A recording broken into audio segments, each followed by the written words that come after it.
don't think, controversial opinion, throw me into orbit. I don't think there's a female equivalent of this where someone is just like straight up like strapped to a robot for the rest of his life, and she's like, I gotta do sexual harassment, like one key click at a time. I think this is exclusively man behavior. You will pet me whether you like it or not. The Justice Department faces another wave of criticism after releasing more of Jeffrey Epstein's case files. More than 3 million pages of documents and images related to the convicted sex offender were posted on Friday. A top justice official says the review is now complete.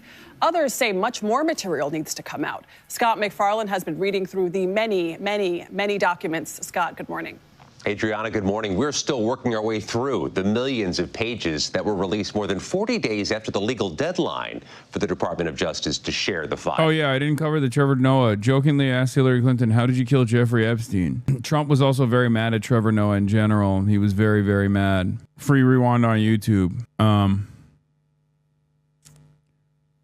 Stop showing your bias towards YouTube chatters. We need equal representative parasocialism. This is basically apartheid chat. Yeah, well, sorry. They're my newfound. I mean, you guys literally are watching on Twitch. Like half of YouTube chat is normally Twitch watchers. Okay, it's all the same. Daily Show host Trevor Noah on Thursday in an interview with Hillary and Chelsea Clinton jokingly asked, "How did you kill Jeffrey Epstein?" I have to ask you a question that's been plaguing me for a while. How did you kill Jeffrey Epstein? Asked Noah with the laughter from the New York studio audience.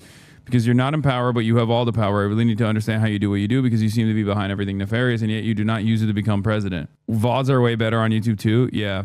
YouTube chat is our fedayeen. They're all spamming L Twitch right now. All right, well, YouTube chat, if you're spamming L Twitch, I need to see some motion, okay? Let's see where the membership goes on YouTube chat.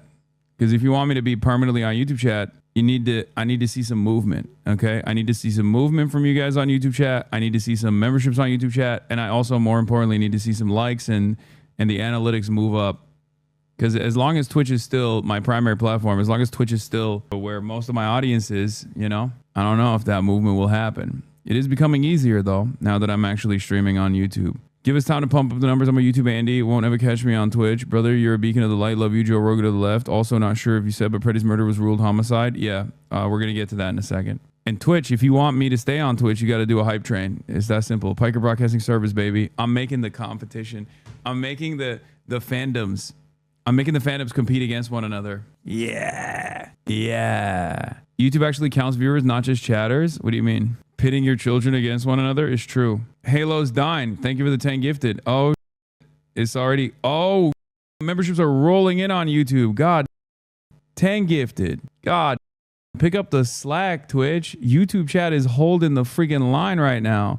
And the YouTube numbers, concurrent viewership numbers went up. It was up 22,000 now. Coder 77, thank you. Why is Unc like this, chat? Listen, I have to create a little bit of sense of competition here in order to make sure that I have my even footing if I ever get permanently banned off Twitch. I have a place to go to. Okay, you just have to remember that. That's all this is. I mean, look, Jewish onliner is posting me alongside Qatari royals and talking about how dangerous I am. That's crazy that they like put me in the title. What is this? Nancy Mace instructed staffer to boost posts like this on Reddit according to New York Magazine. Female politicians in swimsuits and bikinis. Nancy Mace, women of the right. Nancy Mace, best rack in DC. That's awesome. What? Speaking of geopolitics, you made a cameo. This video is sponsored by Saley. Wait, I made a new cameo in the Casually Explained. Where? Oh God, did he say he put me as? Oh God, no. There ain't no way he brings up Gaza and then brings me up as like a left radical akin to equivalent to Asmongold and Nicolas Fuentes. Anti-Pelosi slander is not awesome. Bro, you're wrecking my home. Radical's my boyfriend. Got him listening to you at work, and now we beefing because he's a YouTube Andy. Oh, I'm a real home wrecker. I'm a real home wrecker, baby. The agency insists its work is done, but that's only fueled more controversy. The millions of pages of Jeffrey Epstein materials show the prominent men who were once in the disgraced sex offender circle, including these photos of former Prince Andrew on all fours over an unidentified woman on the floor. Queen Elizabeth's son has denied all wrongdoing, but British Prime Minister... It's unbelievable that like there's this international pedophilic cabal of financial elite and incredibly unimaginably wealthy, unimaginably powerful individuals, and every single right winger, every single like conspiracy right winger is basically going along with like Pizzagate was real. Remember Hillary Clinton? And it's like, bro, what are you talking about? I mean, yeah, sure, Hillary Clinton, absolutely, but also lock in. Ain't nobody out here is defending Hillary Clinton, but you're the one who's like only hyper-focusing on Hillary Clinton in an effort not to talk about, you know, Donald Trump. Let's be real. I've spent some time going through his emails. I always thought the elite are racist, but mostly keep it to themselves. He's so disgustingly Jewish supremacist that it broke my brain. He's doing race science with Chomsky. He refers to non-Jewish as cattle, anti-Semitism fuel. Yeah, I need people to understand something, okay? Like, when I talk about Judaism or it being separate from like Zionism and like that, I don't mean that there are no Jews that believe Judaism and Zionism is married to one another. Of course, there are plenty of Jews that feel that way. And the same thing goes for Jewish supremacy, right? Just like there are white nationalists and white supremacists, there are Jewish supremacists as well. This is not like weird or unique. The only thing that's unique about Jewish supremacy in general is that it's not an equivalent to like, you know, black people, like black liberationary movements and things of that nature, because black people have been historically marginalized. And while Jews have been historically marginalized, Jews in contemporary society are not systematically marginalized at all. They can be victim to hate crimes, but that doesn't mean that they can actually be, that they're like systematically cast out from polite society or from, you know, levers of power in the way that black and brown people are. Anyway, my food is here. Hold on. Starmer called on him to testify to Congress. And this appears to be an email from Elon Musk to Epstein in 2012 asking what day, night will be the wildest party on your island, sent 4 years after Epstein pleaded guilty to soliciting a minor for prostitution. Musk, who repeatedly has called for the release of an Epstein client list, denies any wrongdoing, writing over the weekend, "If I actually wanted to spend my time partying with young women, it would be trivial for me to do so without the help of a creepy loser like Epstein." The new documents also show Commerce Secretary Howard Lutnick arranged a visit to Epstein's island with his wife and children in 2012, after which Epstein passed along this message to Lutnick: "Nice seeing you." But late last year, Lutnick said he had cut off ties with Epstein years earlier. My wife and I decided that I will never be in the room with that disgusting person ever again. On Friday, Lutnick told the New York Times, "I spent 0 time with him." A Commerce Department spokesman said Secretary Lutnick had limited interactions with Mr. Epstein in the presence of his wife and has never been accused of wrongdoing. Other emails show New York Giants co-owner Steve Tisch asked Epstein to connect him with women. In a May 2013 email, Epstein invited Tisch to his mansion late in the evening. Tisch responded, "Can I expect trouble?" In a statement Friday, Tisch said he and Epstein exchanged emails about adult women, adding, "I did not take him up on any of his invitations and deeply regret associating with Epstein." President Trump consistently has said he kicked Epstein out of his Mar-a-Lago club and ended their friendship 2 decades ago. And while there are hundreds of references to Trump in the trove of newly released documents, the president claimed they further exonerate him. Not only does it absolve me, it's the opposite of what people were hoping, you know, the radical left. The Friday release was only partial, just more than half of the projected 6 million pages. But the Department of Justice now says the review is over. A new statement from Epstein survivors said, "This is not over. We will not stop until the truth is fully revealed and every perpetrator is finally held accountable." A major issue in this release, dozens of unredacted pictures of young women's nude bodies and faces. The New York Times flagged at least 40 explicit photos to the Department of Justice. Meanwhile, CBS News has learned several lawmakers are demanding immediate access to the records, Vlad, to check if the department is illegally withholding any files. All right, Scott, thank you very much. Overnight, the survivors calling on 2 New York judges to provide emergency relief and shut down the EPSTEIN Files website immediately after a number of them had their identities exposed. Writing, "DOJ committed what may be the single most egregious violation of victim privacy in one day in United States history." DOJ officials say they work to correct any mistakes when they become known. Every time we hear from a victim or their lawyer that they believe that their name was not properly redacted, we immediately rectify that. But the emergency request includes this quote from a person whose name has never been divulged before, saying, "I've never come forward. I'm now being harassed by the media and others. This is devastating to my life." The documents also raising serious questions about why Jeffrey Epstein was given such leniency after investigators initially uncovered potentially breathtaking criminal activity. It is just this incredible, deep, visceral level of frustration and disappointment and sadness and grief. Released for the first time, the original prosecution memo from a DOJ lawyer in the U.S. Attorney's Office in Miami in 2007, showing that federal authorities had uncovered evidence pointing to the broad scale and depravity of Epstein's molestation and exploitation of girls and young women. According to the memo, FBI agents discovered that Epstein arranged for massage appointments for girls and women ranging in age from 14 to 23 years old, with victims receiving a finder's fee of $200 if they recruited other girls. The memo goes on to warn that Epstein represented a continued danger to the community based on his continued enticement of underage girls.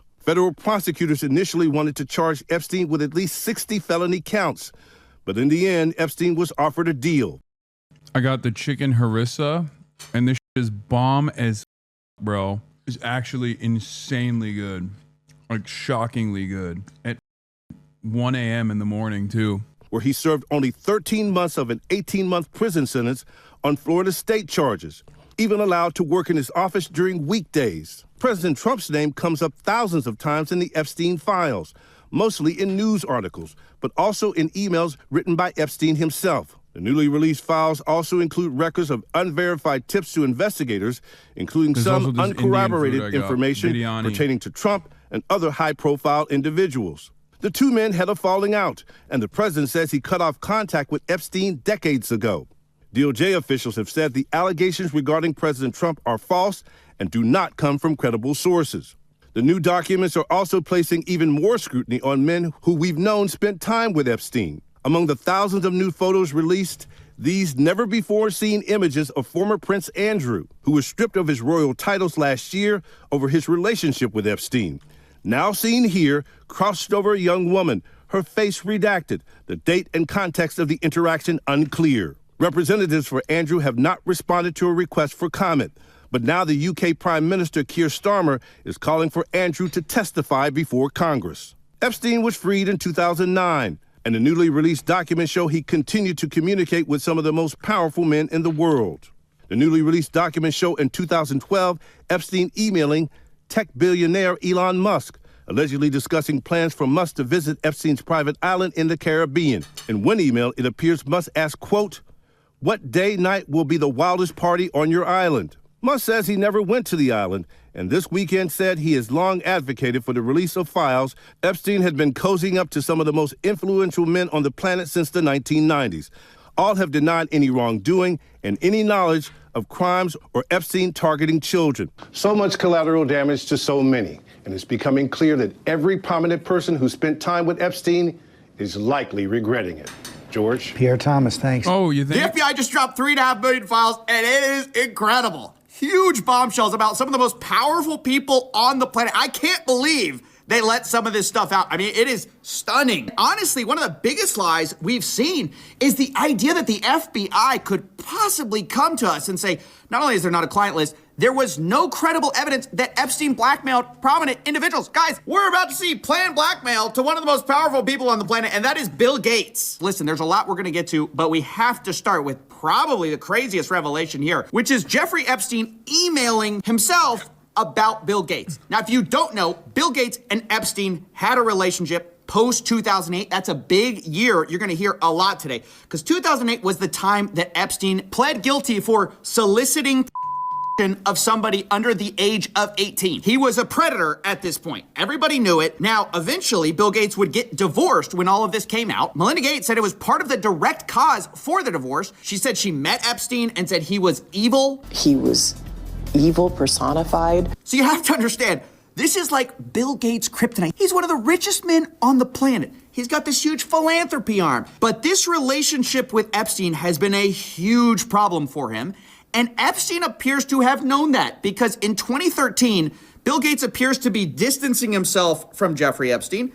And Epstein seems to have a problem with that. He says, "I assume the dedication to our relation went both ways. Larry has now asked me to recommit to a confidentiality agreement." Basically, he's got to shut up about his relationship with Bill Gates. And this is where the blackmail starts, and it comes in the form of like, if I were you, I would do X. If I were the type of guy that you should be. He says, in that regard, I suggest I buy you the house that you had your heart set on. In addition to 5 years of severance, we'll buy you out of the investment contract we agreed upon, 30 to 40% of an $100 million partnership for $30 million in today's terms. That's what I would have done had I been in your shoes. Then he lays out what he has on Bill Gates, or what he says he has. Quote, to add insult to injury, you subsequently, with tears in your eyes, implore me to delete the emails I had regarding your STD.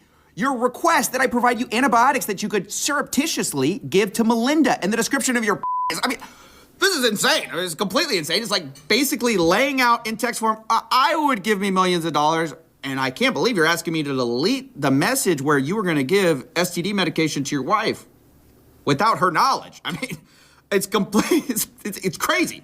It's just completely obvious what he's doing here. It's just a nudge, nudge, wink, wink. Here's what you should do. But now that coming out after Epstein's death, this looks really bad for Gates, obviously, because you usually... Dude, Bill Gates goes to Epstein Island and does allegedly what we all expect him to do at Epstein Island, gets an STD, finds out that he has an STD far too late, and may have given said STD to his wife.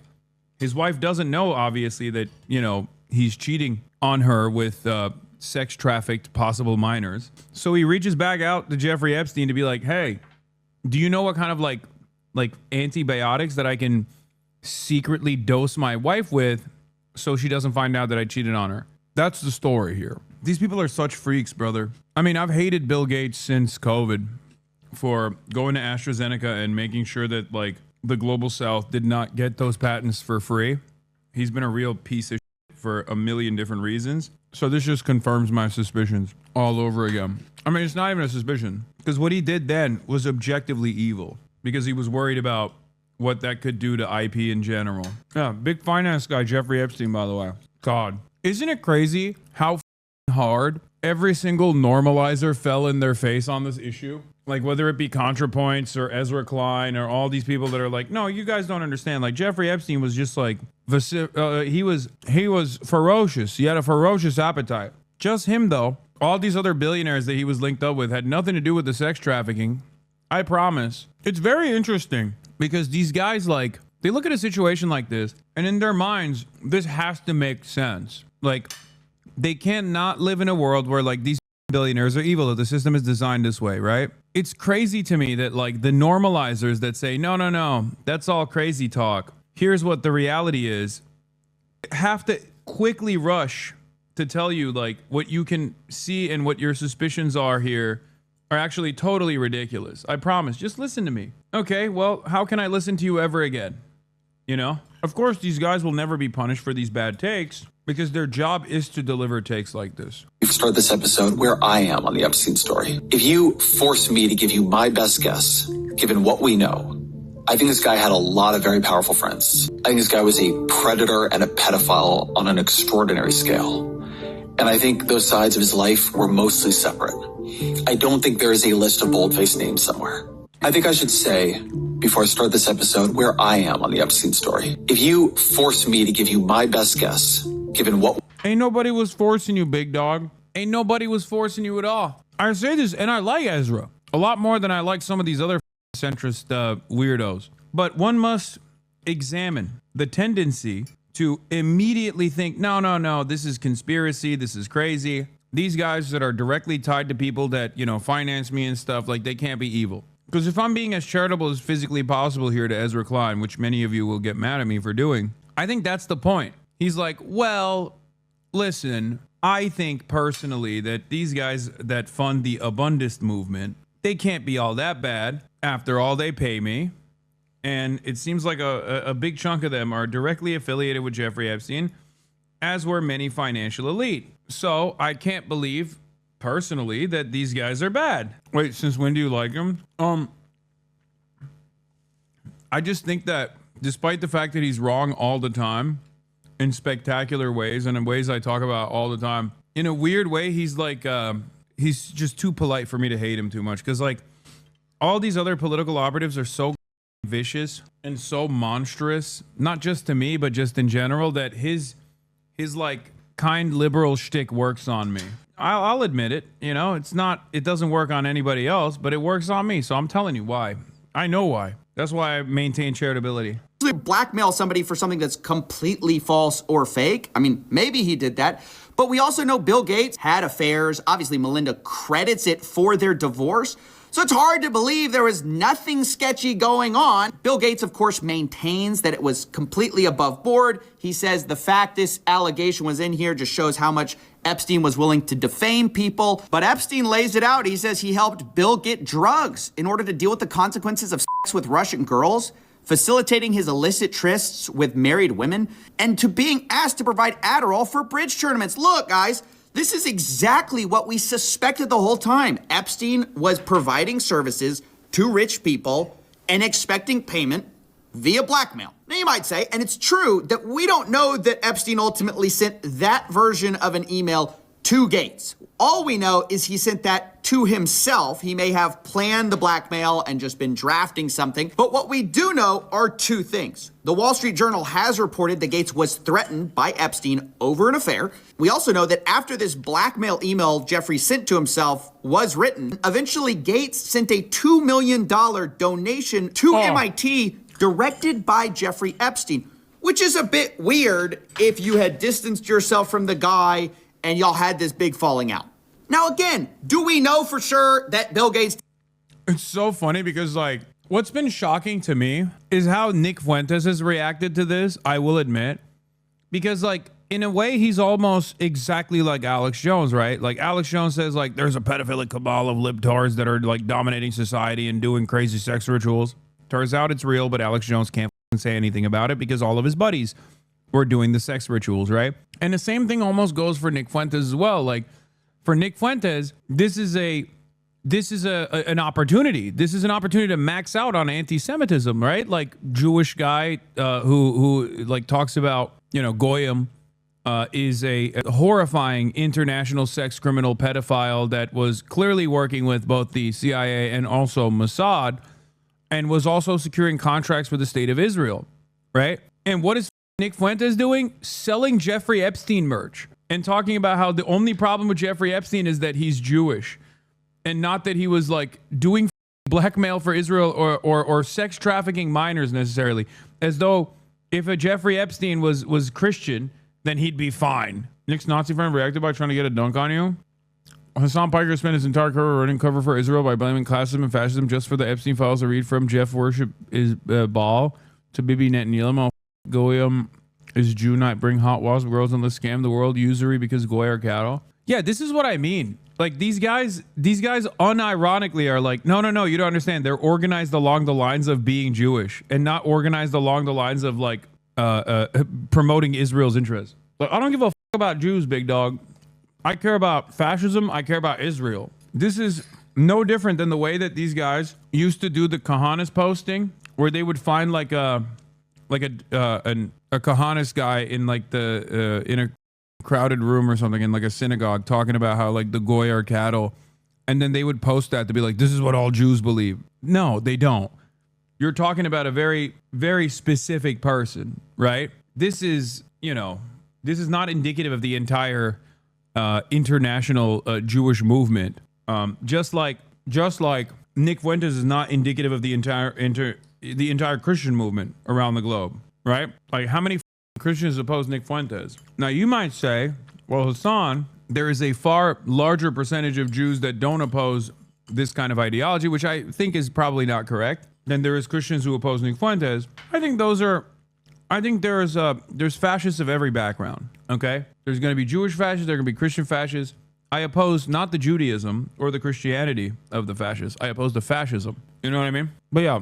Did all of that? No, of course we don't. But do I think Bill Gates was innocently looking for charity advice from a after he already pled guilty? No, I don't. I'm sorry. I'm not that gullible. And speaking of not that gullible, we've been lied to also by another richest guy on the planet. Geez, it's a shock why they don't want to put this out. Elon Musk, who has been saying for years that it is a lie that he went to Epstein's island. In fact, he says he refused to go. From Elon, he says, Epstein tried to get me to go to his island. I refused. He says anyone pushing this false narrative deserves complete Okay, I'll be honest. It kind of was. Maybe Elon was saying like, oh, Epstein tried to make me go to the island by talking about how there's like young girls there. And it was really enticing for him, you know? Because it doesn't, when I look at those emails, it doesn't feel like Epstein is trying to get him to come that hard. But he is mentioning that there's like young girls that are at the island. So I guess maybe if you're a pedophile, that's like super enticing as an offer, you know? Later responding to another headline, which said Elon Musk planned trip to Epstein's private island. And he says, this is false. But of course, we start to dig through the files and we can see on Epstein's calendar that Elon Musk is booked in December 6th of 2014. But maybe you don't believe that. That's just the word of Jeffrey Epstein.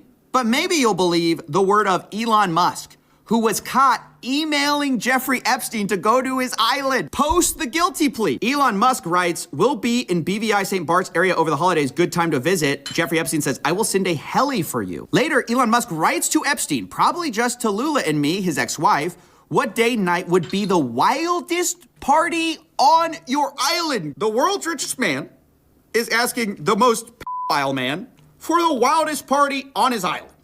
And then it gets more explicit.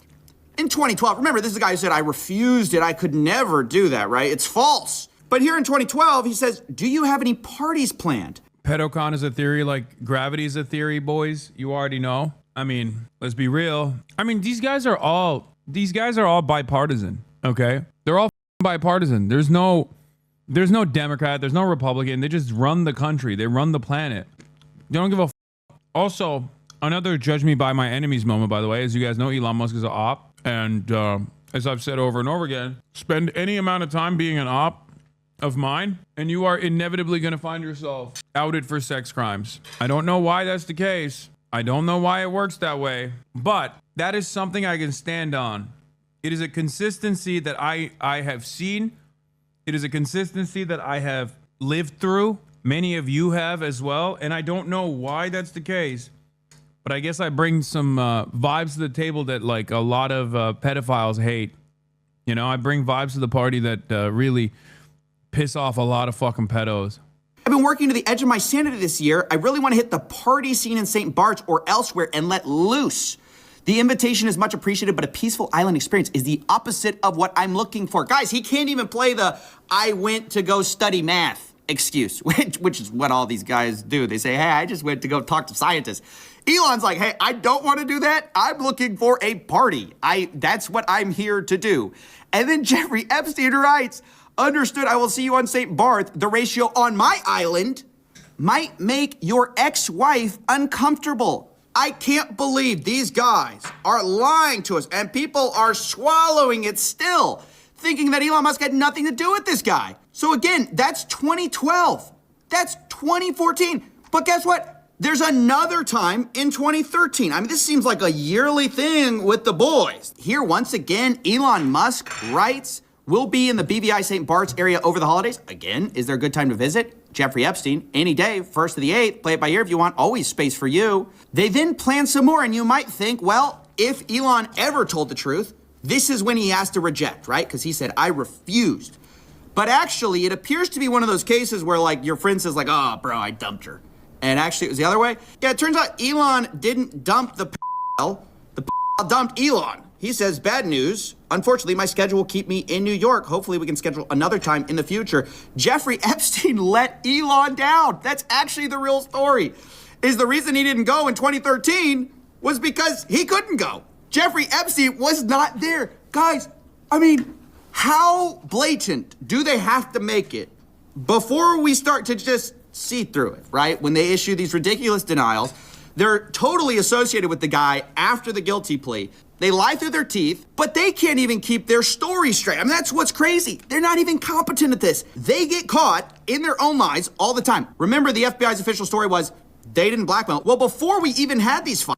Yeah, that was so crazy. How can you have any confidence in the federal government from this point on? You know what I mean? What is this? A memo just went to employees at two of Musk's companies. SpaceX has acquired XAI. Oh, God. Howard Lutnick was on the record calling Jeffrey Epstein the greatest blackmailer ever. So how come Bill Gates and all these other people could hang around him and not? Yeah, Vivian also corroborated this information. Tom Pritzker wrote an email. Oh, Pritzker, too, was like super connected. It was U.S. policy to destroy the career of any U.S. officer enlisted that objected to the of children in Afghanistan. In June 2011, American billionaire Tom Pritzker told Epstein that he was in a remote valley of Afghanistan with armed soldiers, toys, and boys. It was his birthday wish. General Petraeus helped out. Yep, that's our big boy's relative, isn't it? Isn't that JB's brother or dad? Oh, cousin. Can't believe you'd be so cruel to a fan. What is this? Because I met him the other day. You can see me on his stream, on the protest stream, right around the time when he was meeting the woman from Code Pink. And, you know, I was a fan of the guy. I really was. But me and all of my friends had to do this, talking to him. I'm 6 feet tall. Without my shoes on, I'm 5 foot 11.6. So you round up, I'm 6 feet tall. And I had to, what do you think about the It's not fair. It's not fair. I'm sorry. He needs to slouch. I'm so sorry. He needs to do, is there a leg shortening surgery? You know, you ever see the people on TikTok, like they got the leg length thing and they're like, I'm hot now, but they're just like hobbling around. Like someone needs to do something, okay? So make his posture worse. I'm filming this video to break my. He said, make his posture worse.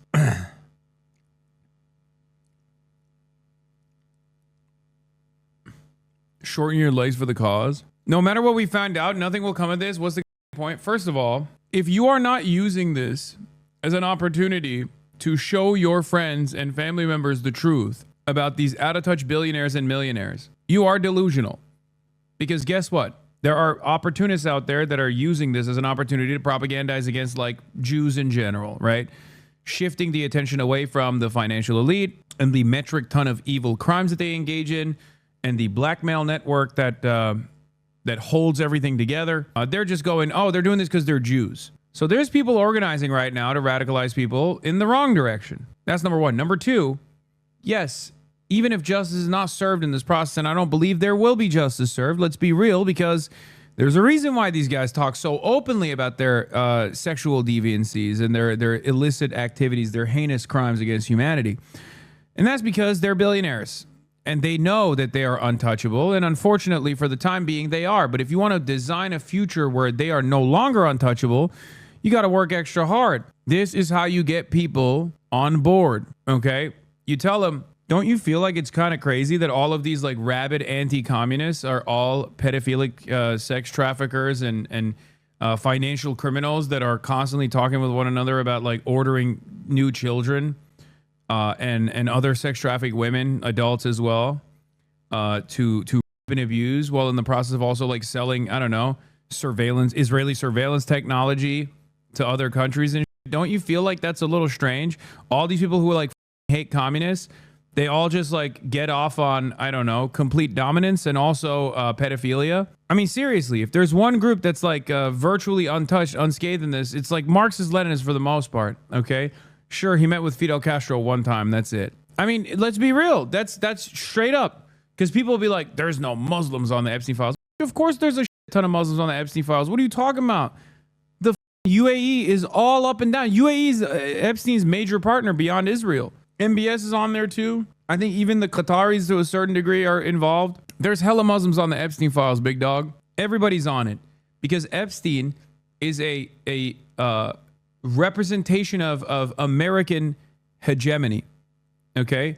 Yes, I said ML specifically because Chomsky is not a Marxist-Leninist. As a matter of fact, he's like my first, the first break-off point for me with Chomsky was his criticisms of Lenin. Okay? If you've ever listened to Chomsky speak on Lenin, you already probably feel a certain type of way. I have, at least. See what you saw? Or did they see it and ignore it? Or no, they participated. Right. That's what his MO was, you know, get a massage, get a massage. And what happened in that massage room, I assume was on video.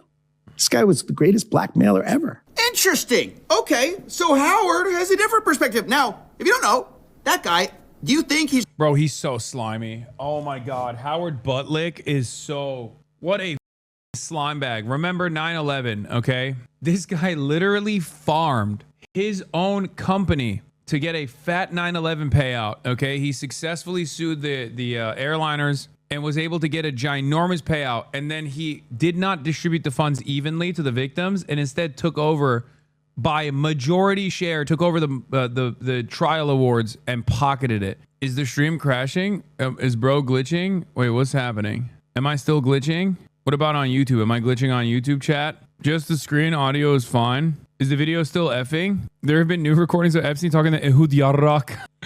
Ehud Yarrak. Oh, that's awesome. That's a Turkish chatter. Saying Ehud Yarrak is so funny instead of Ehud Barak.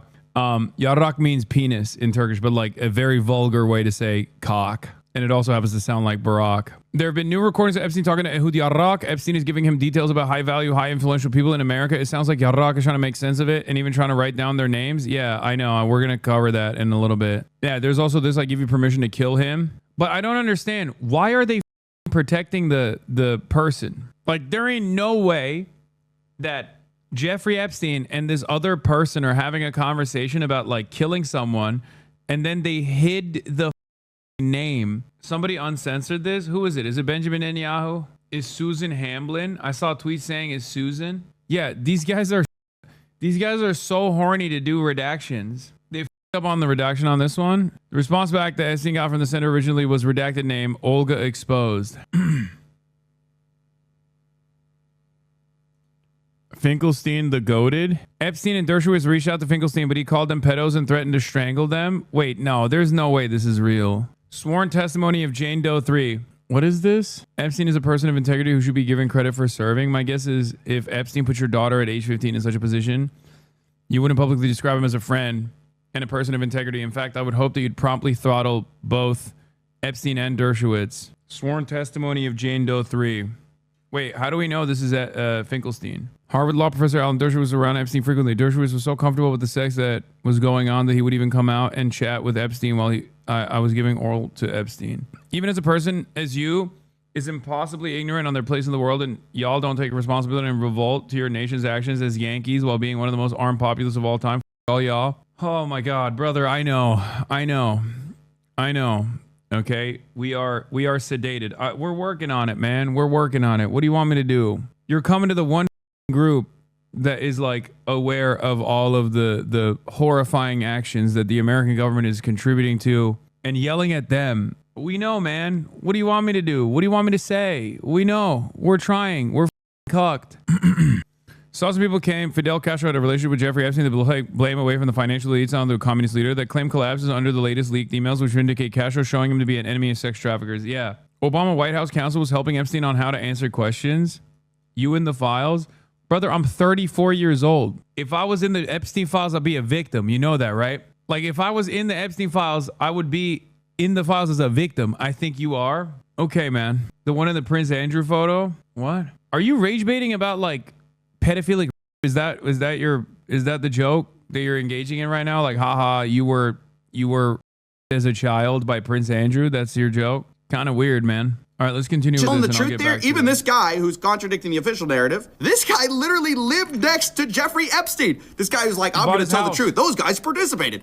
That guy lived next to Jeffrey Epstein. And by the way, he lied too. I love this video we're about to get into because this guy, Mr. He's the greatest blackmailer ever, does he know something we don't know? Because it's interesting, Mr. I'm his neighbor had to also explain how he had nothing to do with Jeffrey Epstein. And he lays it out pretty simply. He goes, yep, I lived next to him, but in 2005, I had such a horrible experience that I knew I could never talk to him again. He was your neighbor for 10 years. How well did you know him? We move in 2005, okay? Jeffrey Epstein is arrested in like 2008, I think, or something like that. Right. So knock on the door. His assistant on like a Saturday says, Mr. Epstein, your neighbor would like to invite you over for coffee. And there's a massage table in the middle of the room. Massage table in the middle of your house? How often do you have a massage? And he says, every day. And then he like gets like weirdly close to me. And he says, and the right kind of massage. Now my wife is standing here. So she looks at me and I look at her and we say, I'm sorry, we have to go. And we left. And in the 6 or 8 steps it takes to get from his house to my house, my wife and I decided that I will never be in the room with that disgusting person ever again. Well, he could have. Cap. Also, we know that's a lie now, but I do want to point out that this podcast that is the New York Post podcast called Pod Force One is the one where JD Vance talked about me and Kaya. Just something a little fun for you guys. That's the same podcast, Pod Force One. God, these guys do propaganda poorly too. They can't do anything right. Be more clear, could he, right? He says, hey, I may have been his next door neighbor, but I met him once before the 2008 guilty plea. Remember I said that was a big deal? And we got invited over, and it was like 5 seconds, and we left, and we realized he was a creep. We were out of there. He made this rude, lewd comment in front of my wife. I would never go see this guy. I mean, he makes it super clear he's gross. So I was never in the room with him socially, for business, or for even philanthropy. If that guy was there, I wasn't going because he's gross. These other guys, they may have participated. They participated. But Howard Lutnick, he could never. No. He's too good of a guy. Well, guess what we found in the old emails? Looky. It's Howard Lutnick writing in to Jeffy Boy in 2012. Hi, Jeff. We're landing in St. Thomas early afternoon, planning to head over. Where are you located? What's the exact location for my captain? Does Sunday evening for dinner sound good? Is this the guy you said made a lewd comment to your wife and, oh, I could never be in front of him. He's gross. Guess what the next email is? My boy's wife messaging in, saying we're headed towards you in St. Thomas. Later, the subject line, Jeffrey Epstein. Good morning, Howard. Jeffrey wished me to pass you along. Nice seeing you. They clearly met, and the guy is just lying about it to your face, to the American public's face, and they tried to hide it from us. I cannot emphasize this enough. They're lying through their teeth. You think this guy perfectly remembers a Have you seen that dumbass theory on X that Mamdani's Epstein's son? Jeffrey Epstein is like, I'm a self-described liberal billionaire who routinely collaborates with neo-Nazis and fascists. I love the liberal world order. I love Steven Pinker. I love basically every major donor to the Democratic Party and the Republican Party. I love the duopoly. I love bourgeois capitalism. I love bourgeois democracy. Okay? I hate the dictatorship of the proletariat. I hate communism. I think all communists should be dead. And then after all is said and done, you got right-wingers being like, that's Zoran. Here's the AI photo of Zoran. Here's the AI photo of Zoran. I believe it now. You see? See, Jeffrey Epstein was Judeo-communist. And then they're like, oh, there's a photo of him with Fidel Castro. It's just like, you have to be the dumbest person on the planet. I swear to God. You have to be the dumbest person on the planet. Okay?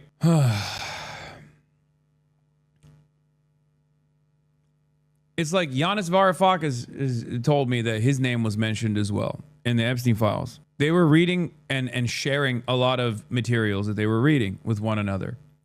Just because someone has had limited contact at some point doesn't make it the same. If you want to yell about someone, yell about... If you want to yell about someone, yell about Noam Chomsky. Noam Chomsky was a whole-ass pedophilia advocate, okay? My man was manufacturing the age of consent. That was the consent he was manufacturing. I'm sorry. I think Noam Chomsky's writings are very important. I still think Manufacturing Consent is a great work, okay? But let's be real. My man was a libertarian socialist, okay? That's just the case, all right? There's a difference between someone who is supposed to be my ideological ally and me openly recognizing that they were engaging in a ridiculous, extensive, quite intimate relationship with an international sex trafficker for both Mossad and the CIA versus like a one-off that Zoran's famous director mom, as a part of like the New York elite, went to a party that Jeffrey Epstein also was at, okay? And then to expand on that, to be like, well, very clearly Zoran's mom is like deeply involved with Jeffrey Epstein. And not only that, but Zoran himself is deeply involved with Jeffrey Epstein. You're an idiot, okay? You're a complete psychopath. Jeffrey Epstein was basically Donald Trump. And you're over here being like, but what about Zoran? I imagine that Zoran was also a victim of Jeffrey Epstein. You know? So Ehud Barak and Jeffrey Epstein are taking turns Trump in a sex dungeon somewhere. And these guys are like, don't look at that. 7,000 emails between Jeffrey Epstein and Ehud Barak being like, I love doing espionage for the glorious state of Israel. We should sell more surveillance technology to Mongolia. We should sell more Israeli surveillance technology to Kazakhstan. I love doing espionage for the Mossad. You are my best friend, Ehud Barak, former Prime Minister of Israel, Ehud Barak. I love doing Mossad activities. And people are like, don't worry about that stuff, okay? Don't worry about that stuff. That stuff is irrelevant. It's negligible. Focus on made up shit that I made up with my mind. And it's the same thing with like the Pizzagate losers, okay? The Pizzagate losers, like, what are you saying? Or the I hate Goyim shit too. It's like so stupid. Yes, dude, he was a Jewish supremacist. How is this shocking to you? He was a sociopathic monster, okay? I can't believe I'm about to say this, but this is yet another tendency of people looking at like not the in-group. If Jeffrey Epstein is a white Christian and he's talking about this, you know that doesn't reflect on all white Christians. But because Jeffrey Epstein is Jewish and talking about Jewish supremacy, you think like, oh, well, all Jews are doing that. All Jews are you know, Judeo-supremacists. It's not the case. I have no interest in defending this shit, okay? Focus up. Focus on the actual problems here. Yes, Jeffrey Epstein is a Jewish supremacist. Wow, shocking revelation. He's also an international sex trafficker that was blackmailing the financial elite at the behest of Mossad and the CIA. Hello? Are you stupid? Do you have a brain issue that this is like, you think this is the largest revelation here?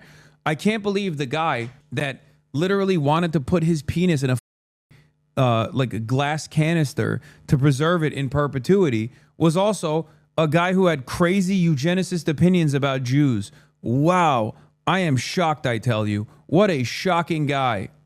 What are we doing? Are we canceling him? Are you stupid? It would be more shocking if he wasn't. If he was woke, it would be more shocking. You understand? If he was not like, if he was an anti-Zionist, it'd be shocking. This is the anti-Semitism we were talking about for months to have come as a product of Israel, mind everyone. I know. That's what's so frustrating. People that think like the major takeaway here is that like all Jews are up to no good are stupid, okay? Focus on the real problem. Israel is the real problem. You're a moron, dude. And I don't give a who defends Israel. If the overwhelming majority of Jews are in defense of Israel, then they're too. If the overwhelming majority of Christians are defending Israel, then they're as well, okay? But Israel is the problem here. This is what's frustrating to me. What about the Putin connection? That's also not very surprising. Putin himself is also very connected to Israel. Israel is a pathway for all of the Russian oligarchs to be able to enter the European markets. They all have dual citizenship with Israel. And not only that, but Russian is the third most spoken language in Israel. Or fourth, I guess. I guess technically it's Hebrew, English, Arabic, and then Russian. You're technically right, but is proportionality not something to consider? No, because it doesn't matter. Because I am a Marxist. I do not organize along boundaries such as the people's religious opinions, dude. What are you talking about? You guys hate IDPOL and love talking about how silly people are when they're like, when people talk about like black separationists or whatever. You love maybe getting a little heavy-handed when talking about black separationists, as a matter of fact, about how like dangerous or radical it is. Okay? You aggressively tackle identity politics of other sorts, but don't realize when you're engaging in it. I'm talking about Zionism. Yeah, I know. My analysis will always be structured around class. I don't give a about tribalism. I think that's idiotic. It's not only idiotic, it's unproductive, and it's a distraction for no reason. Okay? And people who love hating on identity politics will literally do it in the reversal. You love saying, oh, wow. Don't say all men are trash. You get really up in your fifis, but then you turn around and go, well, proportionally speaking, a lot of Jews are Zionists, so all the Jews. Okay, well, you're an idiot. You know what I mean?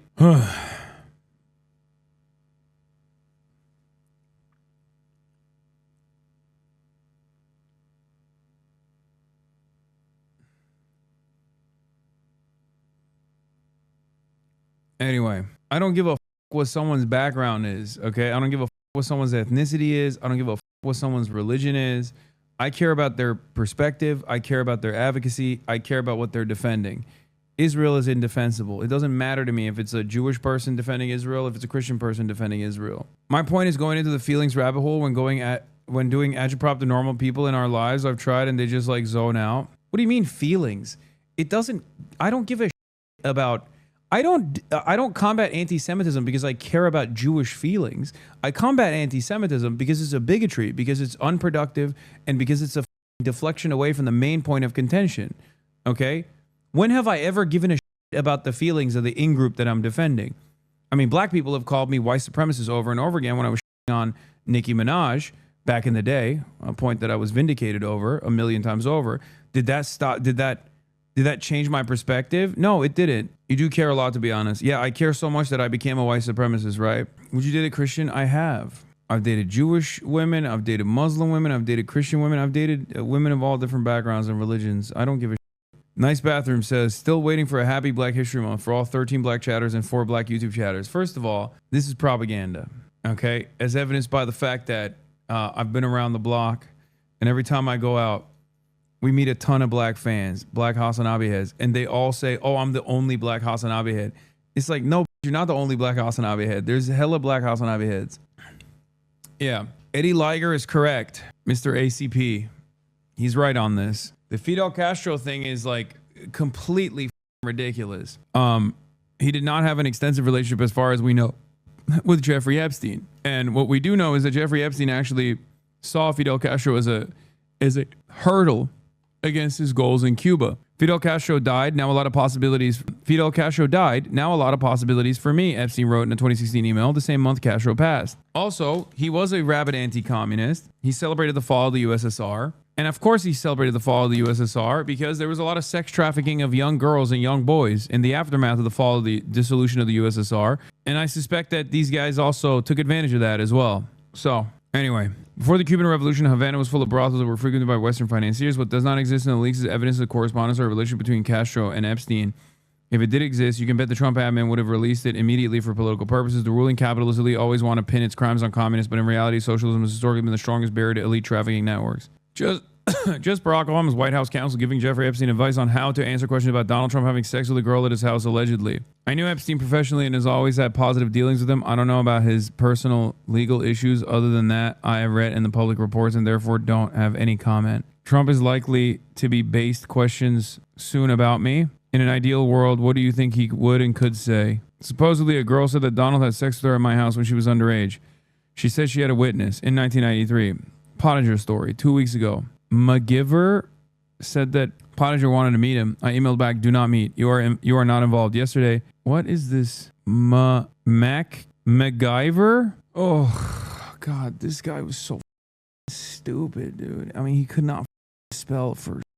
It is truly mind-boggling how bad he is at all of this. He was just letting the keyboard sing, man. I mean, it is unimaginably frustrating. He was just typing whatever, okay? He did not care about what the output looked like. He was just like, yeah, whatever, close enough. Yesterday, MacGyver sent me, Pottinger worked his way into my office to tell C2 me that, very annoyed, I called and got his feelings, me the above. Yeah, we already talked about this, but Elon Musk's daughter, Vivian, friend of the show, confirmed the St. Bart's trip. Admittedly, I was first dumb enough to think he actually meant hanging out with young diplomats. Lol, lol, lol, lol.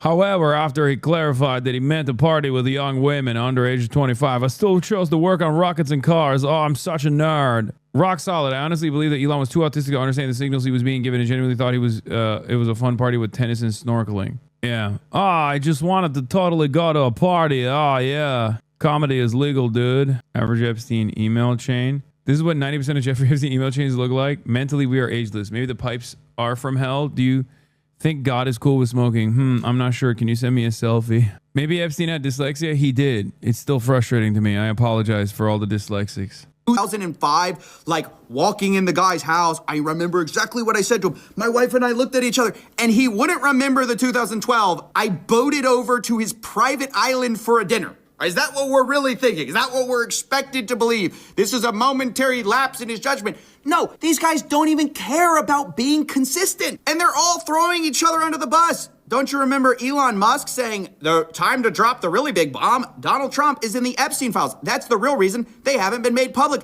My guy, you also are in the Epstein files. Very clear. Yeah, that's why he knew it. He's like, yeah, I saw him at the party, at the kid party. I was there.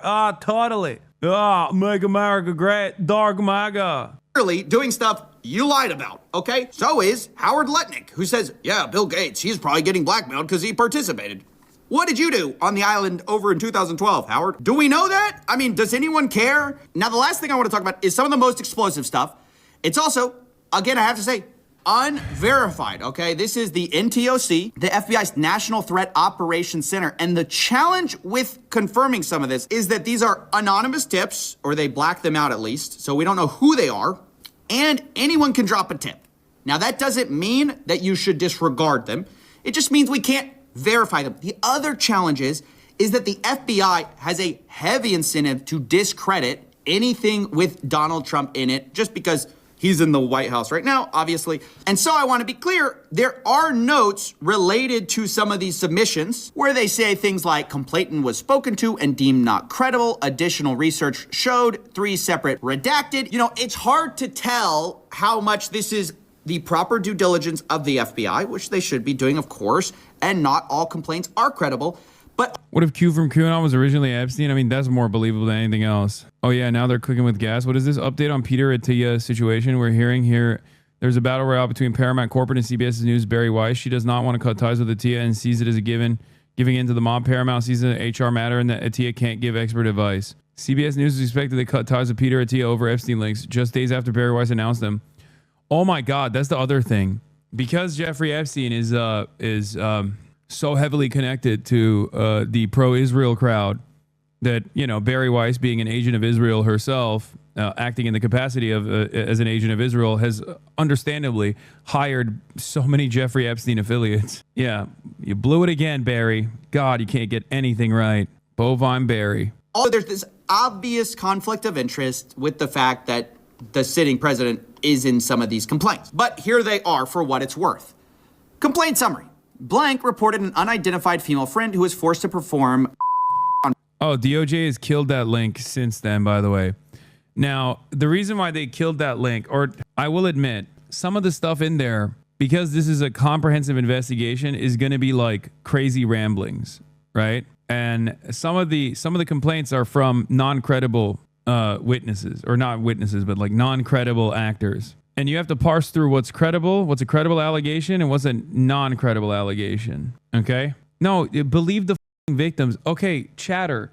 That's not how this works. Okay? Stop. Believe women doesn't mean believe women unconditionally, that believe or victims have no capacity to get something wrong. It just means don't reflexively disbelieve them. Okay? As is normally the case. Jesus Christ, dude. How are we still doing this in 2026? This is an FBI tip line. Some of the things that people are saying in the FBI tip line are just fake. You have to be an adult about this. Like, I don't think George H.W. Bush ate the intestines of a small baby and ate the fecal matter of the intestines. Like, I think that's not credible, okay? And even in the FBI complaint summary, there's some stuff that they bring up that are from non-credible, like there are non-credible allegations here. Some of them are credible, though. This doesn't mean that like Donald Trump didn't do any sexual assaults. Of course he did. We know that he did. A civil court found him liable. And not only that, but also his ex-wife has talked about it too. You're sane washing them? What? Trump approximately 35 years ago in New Jersey. The friend told Alexis that she was approximately 13 to 14 years old when this occurred, and the friend allegedly bit President Trump while performing. Friend was allegedly hit in the face after the tip lines categorize their tips by credibility. Why would they put non-credible accounts in the files? They literally have non-credible accounts in these files. They openly say some of these accounts are non-credible. What are you talking about? You didn't do the reading. You didn't do the reading. They're literally, some of these tips that he's looking at are non-credible, and it literally says witness is unreliable. Laughed about biting President Trump. The friend also said she was abused by Epstein. Later, there's very explosive claims about big parties with her, other younger girls, and older Victoria's Secret models, including Bill Clinton and Donald Trump. There's claims third hand about a female victim of Epstein's who wants to publish a book citing Leslie Wexner, Epstein, Bill Clinton, Donald Trump, Ghislaine Maxwell is in the videos as well. And it goes on like this for a while. Some of the complaints are just like very graphic, and obviously I'm gonna censor out some of it. But I should also mention the DOJ claims that some of these claims were submitted to the FBI right before the 2020 election. To be clear, the claims are unfounded and false, and if they had any shred of credibility, they would have certainly been weaponized against President Trump already. Now, I agree that if a complaint is timed right before an election, there definitely could be some other motivations to that. But it's also ridiculous to say that anything in the Epstein files, if it were true, would have come out already. Because why didn't we see the stuff about Bill Gates, for example? I mean, that stuff apparently has been sitting in here for a long time. And not only did no one talk about it, the FBI literally covered for it. I mean, they said that this was not the case. There are big claims against a lot of powerful people. Nobody in that file really wants to rock the boat or release. On this topic, did we cover pizza being references? Ironically possible the calls coming from inside the house regarding Pizzagate? No, I don't think they're referencing pizza when they... I don't think the Pizzagate pizza references were actually child pornography or children, okay? I think that when these guys, if anything, after seeing like millions of pages of the Jeffrey Epstein investigations, we found out without a shred of a doubt that when they talk about children, when they talk about raping children, they say it, okay? They say it. When they talk about pizza, it's most likely about pizza, okay? I don't understand why you think, like, in the overwhelming majority of instances, they're just straight up talking about prostitutes and prostitution, but then randomly they switch it over to pizza and cheese pizza to imply child pornography when there's literally child pornography in the CSAM, in the files. What are you talking about? Whoever believes this guy is a moron, he literally gets paid by Israel to share pro-Jew propaganda.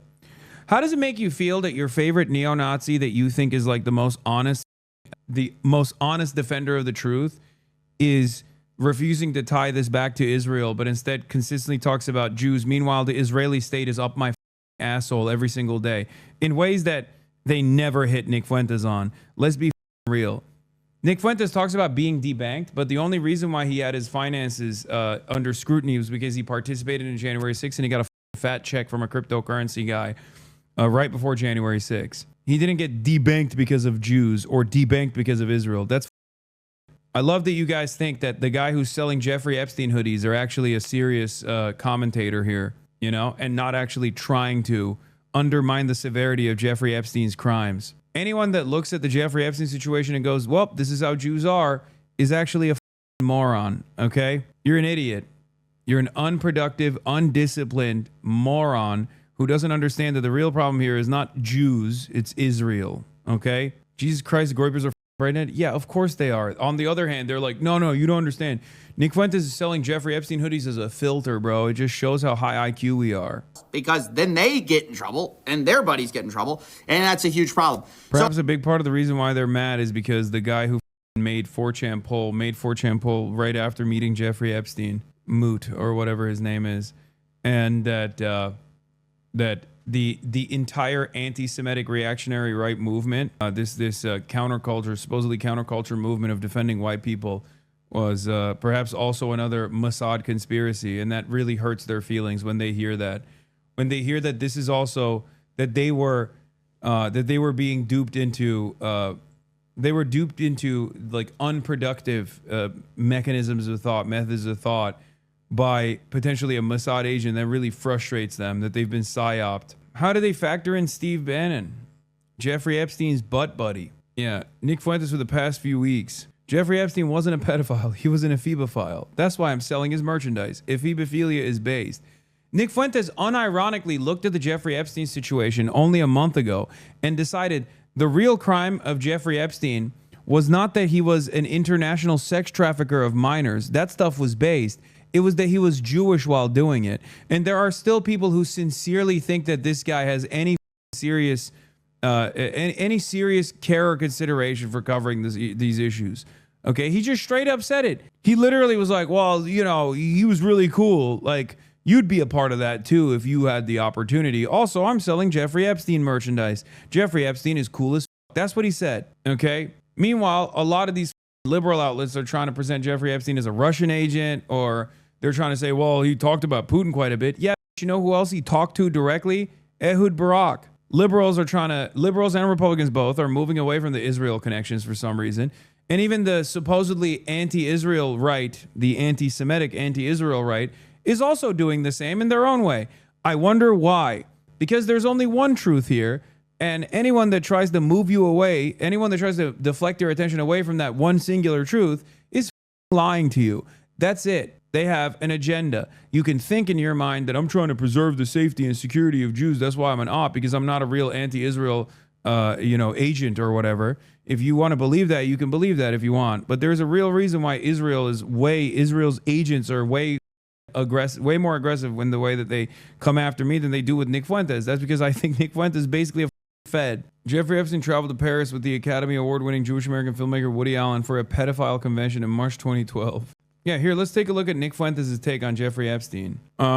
Nick Fuentes 6 months ago. Jeffrey Epstein had a pedophile island and Trump is covering up. Nick Fuentes this week. This whole pedo thing, it's like, they're really pedophilia. It's not really pedophilia. Here, let's hear. This whole pedo thing, it's like, is it really pedophilia? I don't want to be the one that has to say it, but I guess I'm being forced to say it.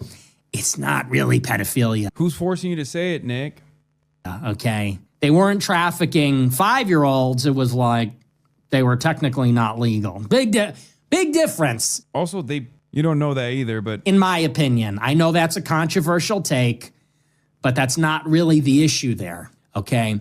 The issue is not that they were barely legal teens, which is what it is. It's horrendous. It's awful. It's pedophilia. Okay, relax. No, the issue is that Epstein is a Jewish spy. Look, you don't understand. If Epstein was a Christian spy that was doing international sex trafficking, then that would be good. Probably working with Israel. That's the dilemma there. He's working with Israeli intelligence. Yeah, I think both of those things are a problem, man. And they're actually inseparable, as a matter of fact. So that's number one. Here's another one. Sometimes you got to be the villain. Epstein's my boy, dude. Let's just be honest. Epstein was cool as there, I said it. What are you going to do? Go ahead, cancel me. Yeah, I said it. Jeffrey Epstein was cool as now what? Go ahead, cancel me. Do it. So sometimes we have to be the villain. Sometimes we have to be on a villain arc. That's okay. He's so edgy, man. I'll be a little unpopular. I've been unpopular before. I like it better. He's so big. You niggas are not ready for that conversation.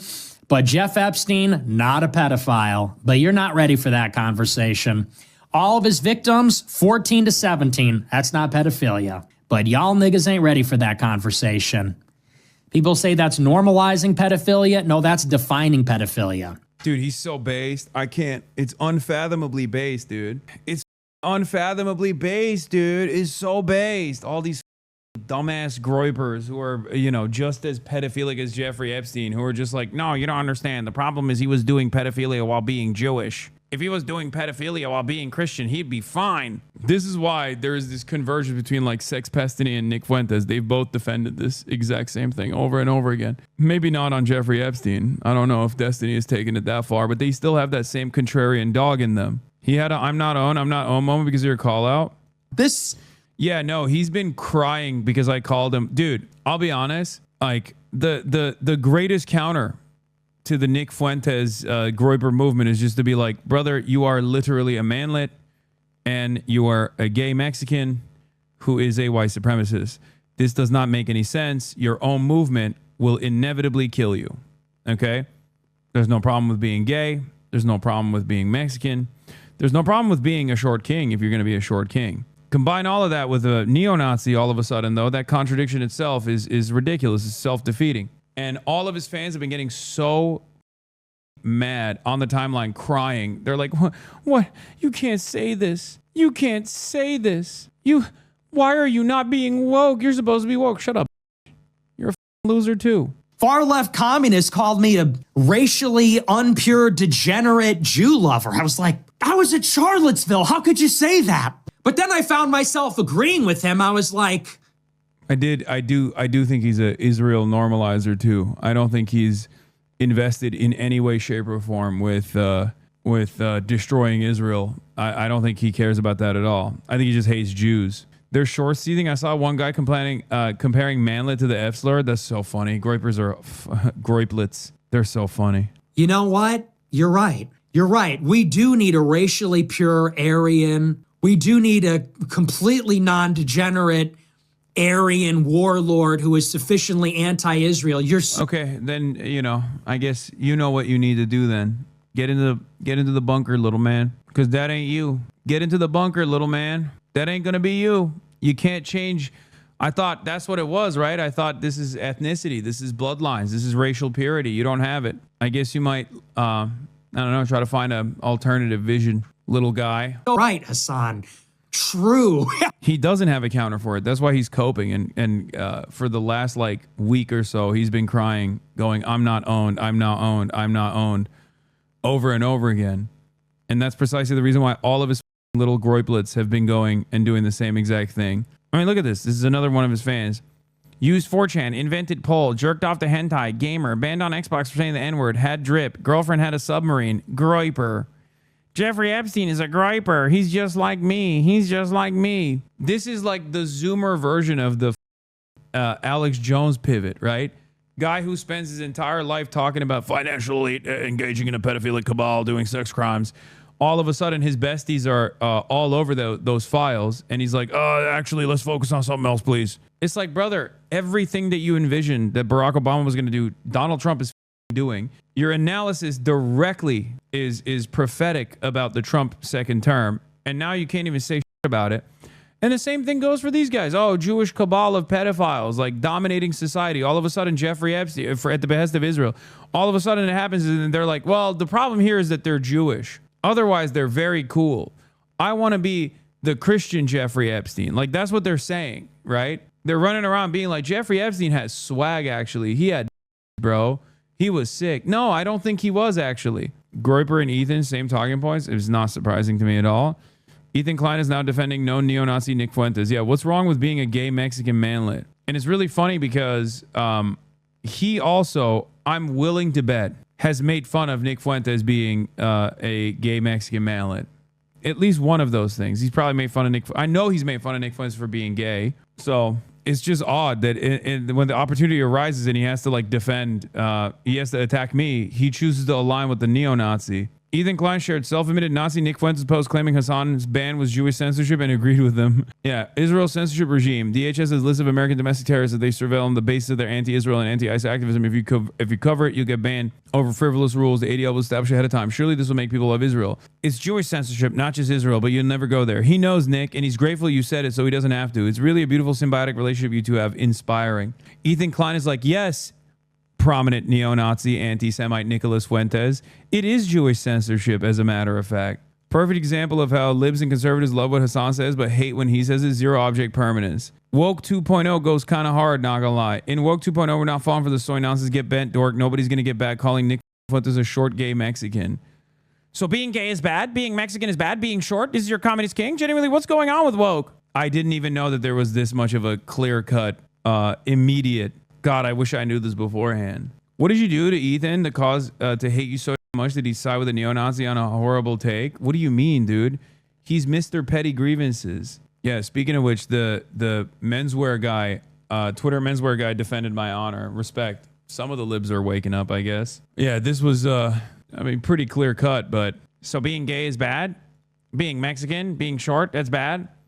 Writer here, the terms gay, Mexican, and manlet here are being used to attribute modifiers of the neo-Nazi. The writer is jabbing at the contradiction, not the traits, like saying vegan cattle rancher or pacifist arms dealer. And it's very clear that I'm doing that because he's, in the past, what I'm responding to is him saying that I'm a rich socialist. To which I responded with, I'd rather be a rich socialist, i.e. a class trader, than a gay Mexican manlet neo-Nazi. It's pretty obvious what I'm saying here. I can't believe that there's still people that are trying to hold on to this as though this is going to get me canceled. First of all, we live in an environment where if I was unironically homophobic and also anti-Mexican and anti-Semitic, that wouldn't even do anything to me. So like, what are you arguing on? You know what I mean? It's not like people are sheltering their opinions about hating Mexicans or hating gay people. So like, you're not going to be able to cancel me on this issue, you idiot. It's just so crazy. And they think that like they can maybe eat away at my audience who does care about these sorts of things by like creating this this fissure as though there is one. When anyone with a brain cell knows exactly what I'm talking about. Anyway, let's get back to this pedophilia defender, Jeffrey Epstein merch wearer. This far-left communist called me a racially unpure, degenerate Jew lover. I was like, I was at Charlottesville. How could you say that? But then I found myself agreeing with him. I was like, you know what? You're right. You're right. We do need a racially pure Aryan. We do need a completely non-degenerate Aryan warlord who is sufficiently anti-Israel. You're so right. It's so funny. Yeah, he's not sufficiently anti-Israel, so he even admits that here. But what's so funny about this process also is that, like, he doesn't understand. These guys only operate on hypocrisy. The currency on the internet is hypocrisy. If you come across, even the mere appearance of hypocrisy is worse than the actual act. It's not bad that he's a Nazi. It's bad that he's a Nazi while also being a Mexican. No, it's bad that you're a Nazi, you idiot. But the fact that you're also of Mexican descent and gay in the closet makes it doubly ironic because it's additionally suicidal, right? The problem here is that you're a Nazi, you dumbass. That's the real problem. Hasan, true. I've been saying this. I've been like, I wouldn't sit around and be like, well, this Aryan god is a neo-Nazi and therefore he's good because he's not hypocritical. Saying this, I am heroin. My favorite thing is that for some reason you can be canceled for this stuff, but Nick gets to defend pedophilia. There are a few single issue things for me, but I think touching kids or defending it as someone no one is supposed to get away with, and he's a hypocritical Nazi. I know. I think that's it's one of the most heinous things. Like, outside of being a Nazi, I think being a pedophile or being a pedophile defender is pretty much up there. And this guy happens to hit both of those things. I'm like the Silver Surfer, okay? I'm not here to eat the planet. I'm the Silver Surfer. I'm the minion. Okay, I'm Bob. I am just here to announce the arrival of Hitler 2. I'm such a nerd. I love comic books. Okay. Hasan, dude, I agree. You are right. We need a 100% pure Aryan, no degeneracy, like, blonde hair, blue-eyed wife, 100 racially pure children. I agree. You're so right. We need that person to train ICE without the help of the IDF to destroy these people. That's so true. Like, even with ICE, you're talking about black and brown people, mostly Hispanic people, like majority Hispanic people going out and like killing white people. And you're like, no, this is good. While using Israeli surveillance, while using Israeli techniques. Like, these guys can't even be consistent on upholding white supremacist thought. You know what I mean? They're killing the legacy Americans, big dog. What the are you talking about? The Scandinavian descent, the Germanic origin, legacy Americans that have been living in Minnesota for like 200 years are getting killed. Their children are getting killed by, Hispanic ICE agents that have been trained by Israel using Israeli techniques, using Israeli surveillance technology, using the Paletir surveillance technology that took out a full-page ad in the New York Times to be like, Paletir supports Israel. Like, this is the most pro-Israel, pro-pedophilia administration of all time. And Nick Fuentes has to sit around and defend it because he thinks like they're actually purging brown people from the boundaries of the continental United States by the state boundaries. Good luck. Yeah, it's fine. Why are we outsourcing our anti-immigrant task force to the IDF? You're right. Our right-wing death squads should have zero infiltration by Israel. We should have a homegrown right-wing death squad led by a racially pure Aryan. Okay, now I can agree with them on something. I don't agree with Hasan Piker on everything, but when he said we need a racially pure Aryan to have a... Look at this cope, dude. Oh, man. He has been... By the way, he's been malding about me calling him a gay Mexican manlet for the last week at this point. Like, every single day, he's like, oh my God, I just don't like that he just mentioned that. Yeah, we need a pure, racially pure, non-degenerate Aryan. Oh. A homegrown right-wing death squad. I was like, Yeah, there are multiple clips. It's hard to watch. I know.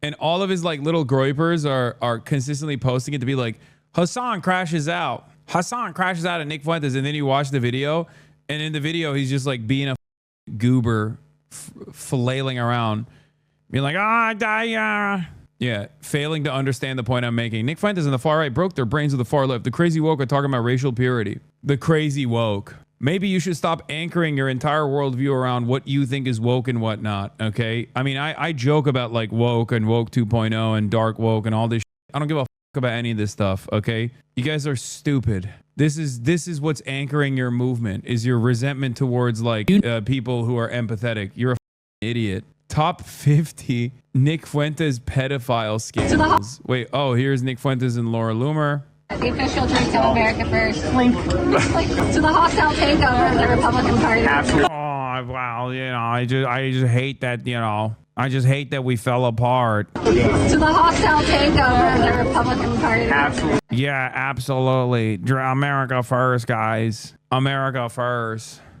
God, Laura Loomer looks like such dog shit. Is crazy.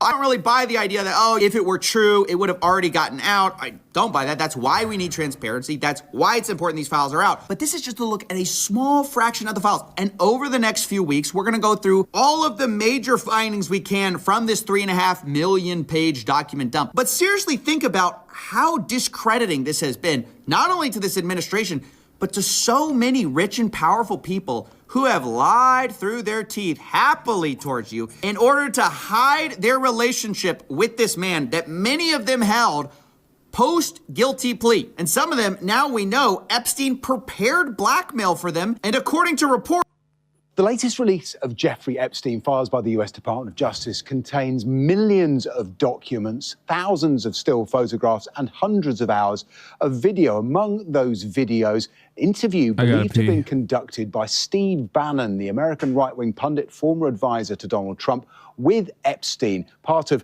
up to 15 hours of recorded conversations that previously have not been published. There's at least a couple of hours of them in the DOJ files, including this segment in which Epstein discusses being a convicted sex offender. Is your money dirty money? If you live, I just asked a question. Is your money dirty money? No, it's not. So, in fact, why is it not dirty money? Because I earned it. But you earned it. I earned it legally. We went back to this before. You earned it. You earned it advising the worst people in the world, right? That do enormous bad things, and just to make more money. So instead of asking me the question, should you take the money? Because I think it's a legitimate question. You think it's a legitimate question? Yes, no question. Because I think about, ethics is always a complicated subject, but I can tell you that with the money I gave to help try to eradicate polio in Pakistan and India, instead of asking me, I thought this was fake. The DOJ only released 2 hours. I thought this was actually fake. They have the Steve Bannon footage. Let's give some basics or some things I want to do inquiry from the others. Walk me through the Santa Fe Institute. What the?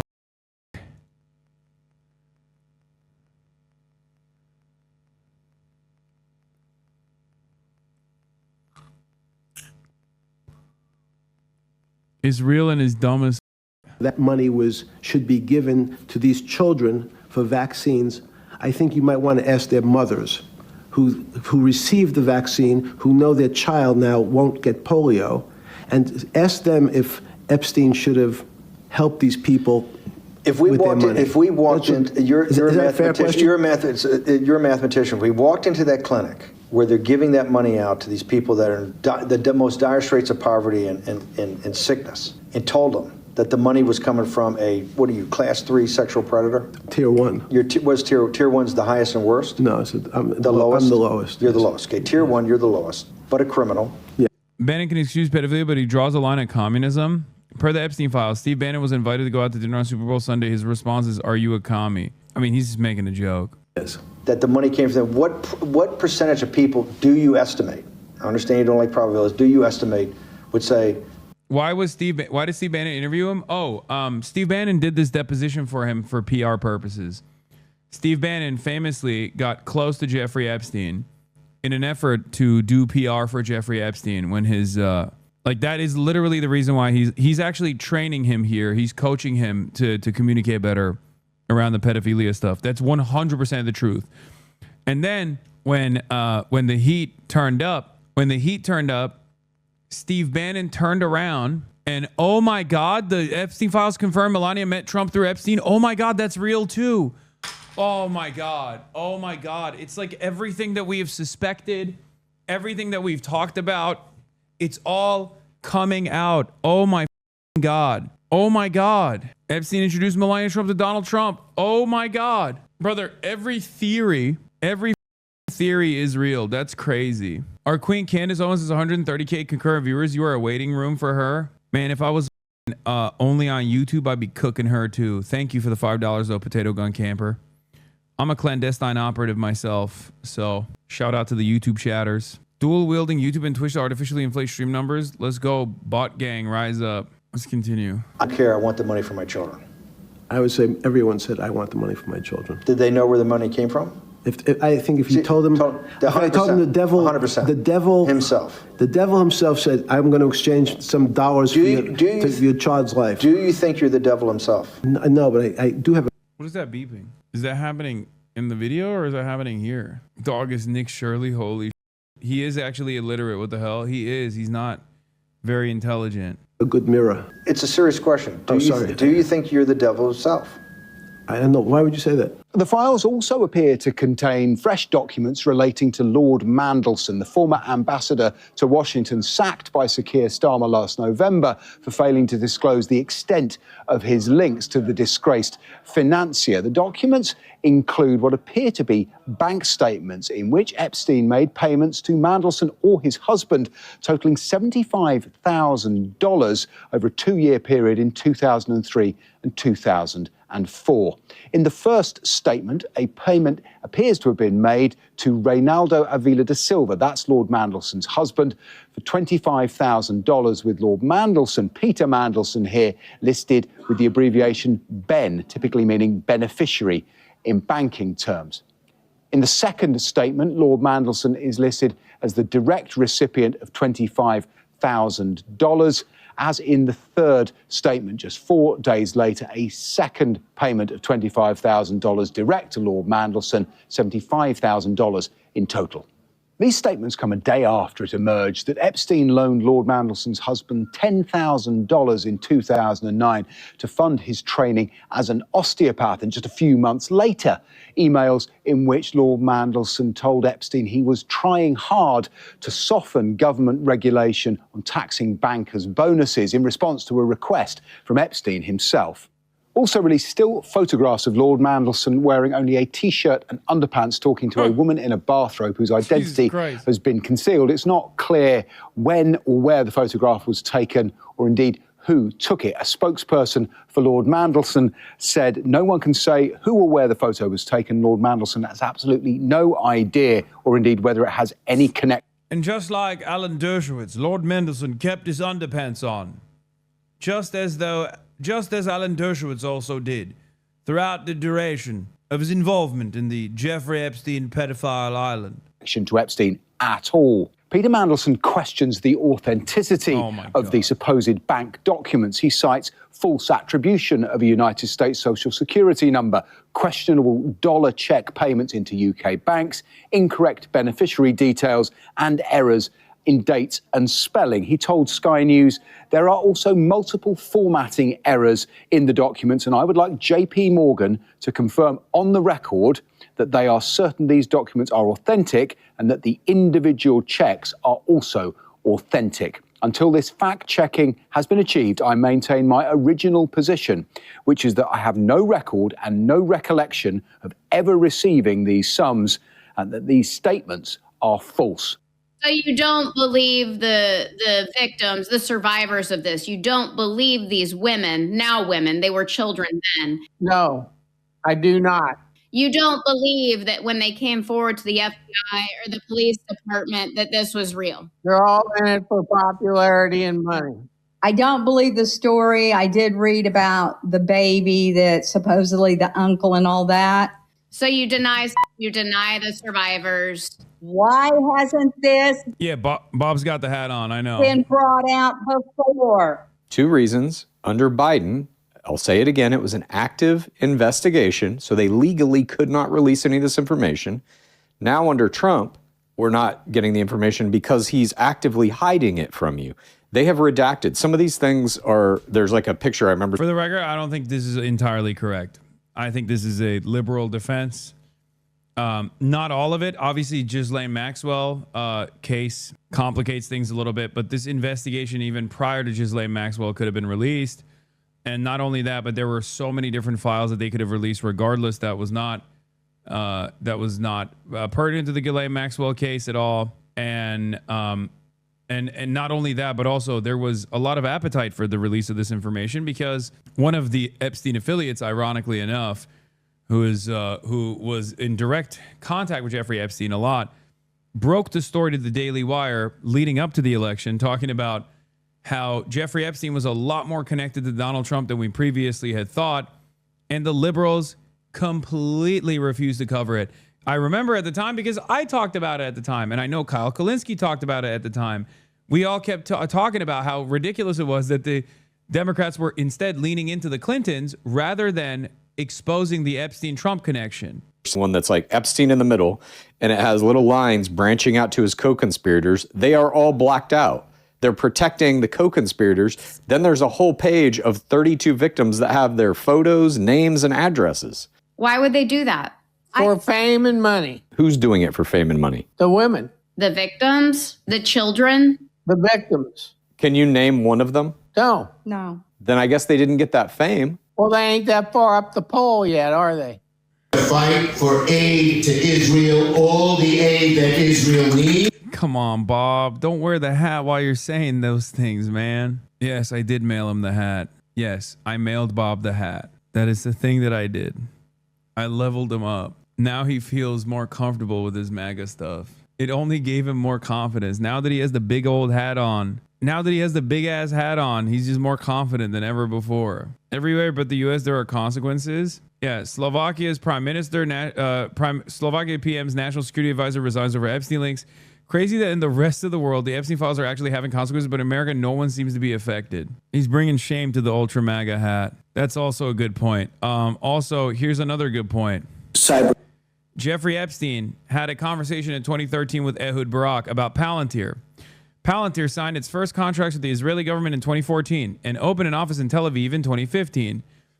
I wonder which country Jeffrey Epstein was working with. Companies look out, and even though I know Peter, I've never met Peter Thiel, and everybody says he sort of jumps around and acts sort of strange, like he's on drugs. Smoking, yeah. He looks under drugs. However, he has a company called Palantir, P-A-L-L-E-N-E-R. Palantir is Peter Thiel's company, and look out. Palantir, P-A-L-A-N-T-I-E-R? Yes. I-E-R? Palantir? Palantir? Will we be able to surveil the Palestinians better with this new technology? And did he misspell it? I didn't even pay attention to that. What? Will this help us identify Hamas babies? Palantir? No politic here? Palantir. H-I-E-L-L-Y. T-H-I-E-L. L-L-Y. No, H-I-E-L-L.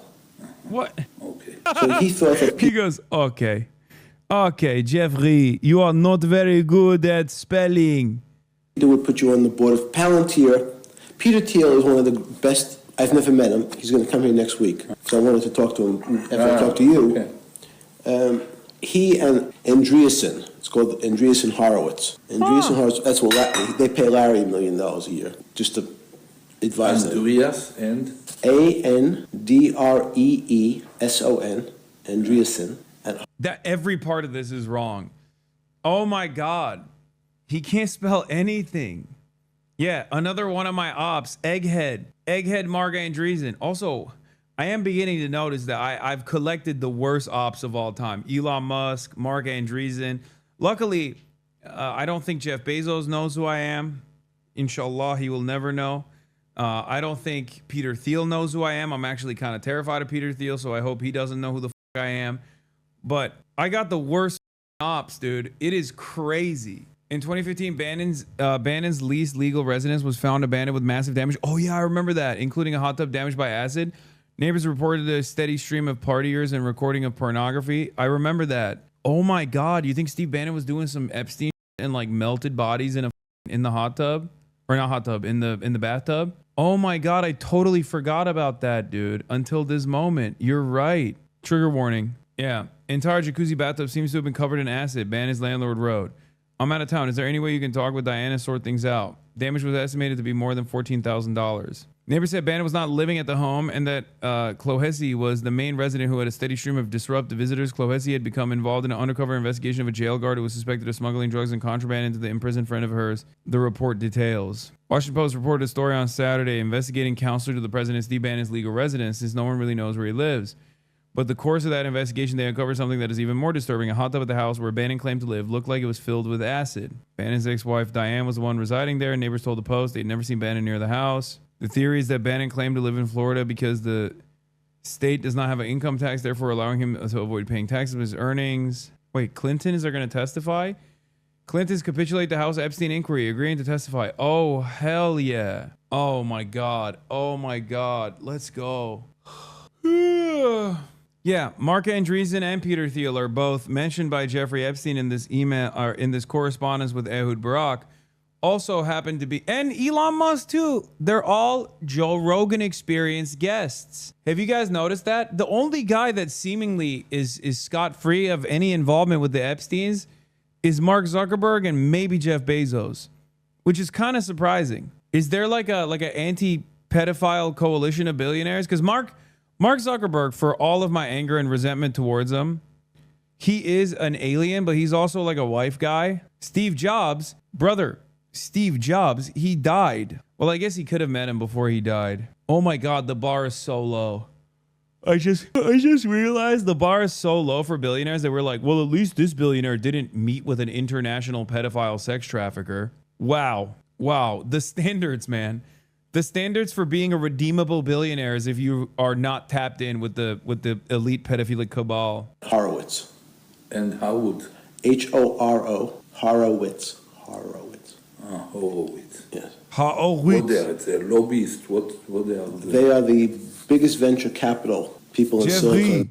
You are not very good at doing spelling. Jeffrey, why? Valley. What, bigger than Sequoia or Klein of These are the new Klein of Perkins. Everybody, these are the smart boys. Yeah. The Epstein Experience. Joe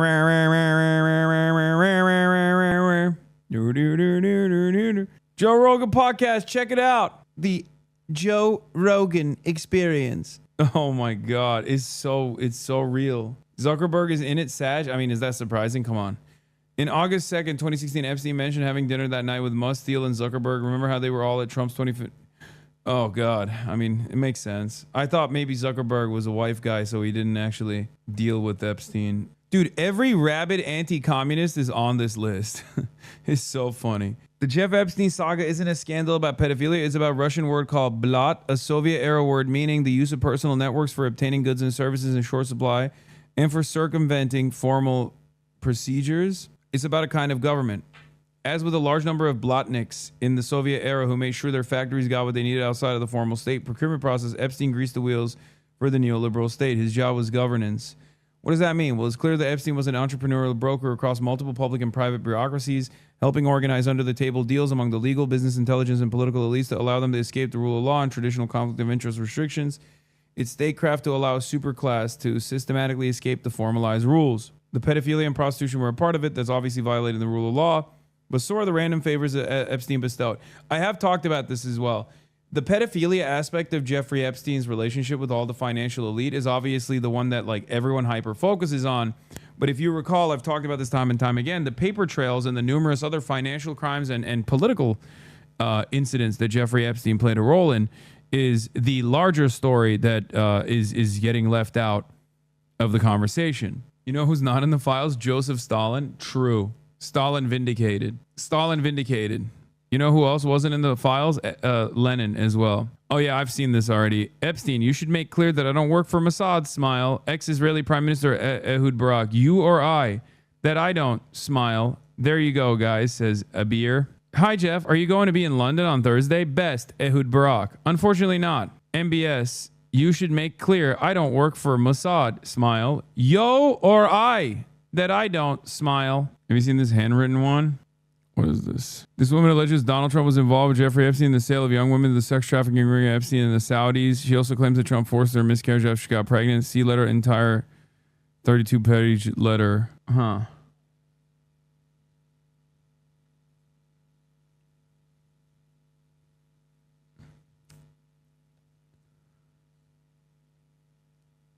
Anyway, I don't know why Matt Stoller is like somehow turning this into a Soviet thing for some reason, but yeah. Is right, and it's not a coincidence that Epstein entered the scene with Iran-Contra, the scandal that helped build the shadow global networks that would ultimately erode and replace democratic institutions. Yeah. Is Ezra Klein going to apologize for saying, for saying Jeffrey Epstein is saying it's anti-Semitic to say Jeffrey Epstein is an asset of Israel?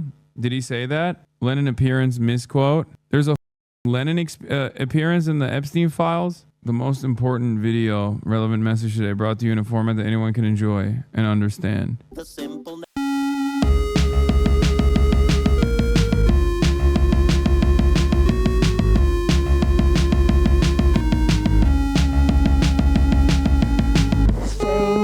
service for the business is with a heavy conscience that we send this news to you this way. Mental health resources, middle class recruitment services in case you're scared you won't land on your feet. It's not goodbye, it's not farewell, it's just so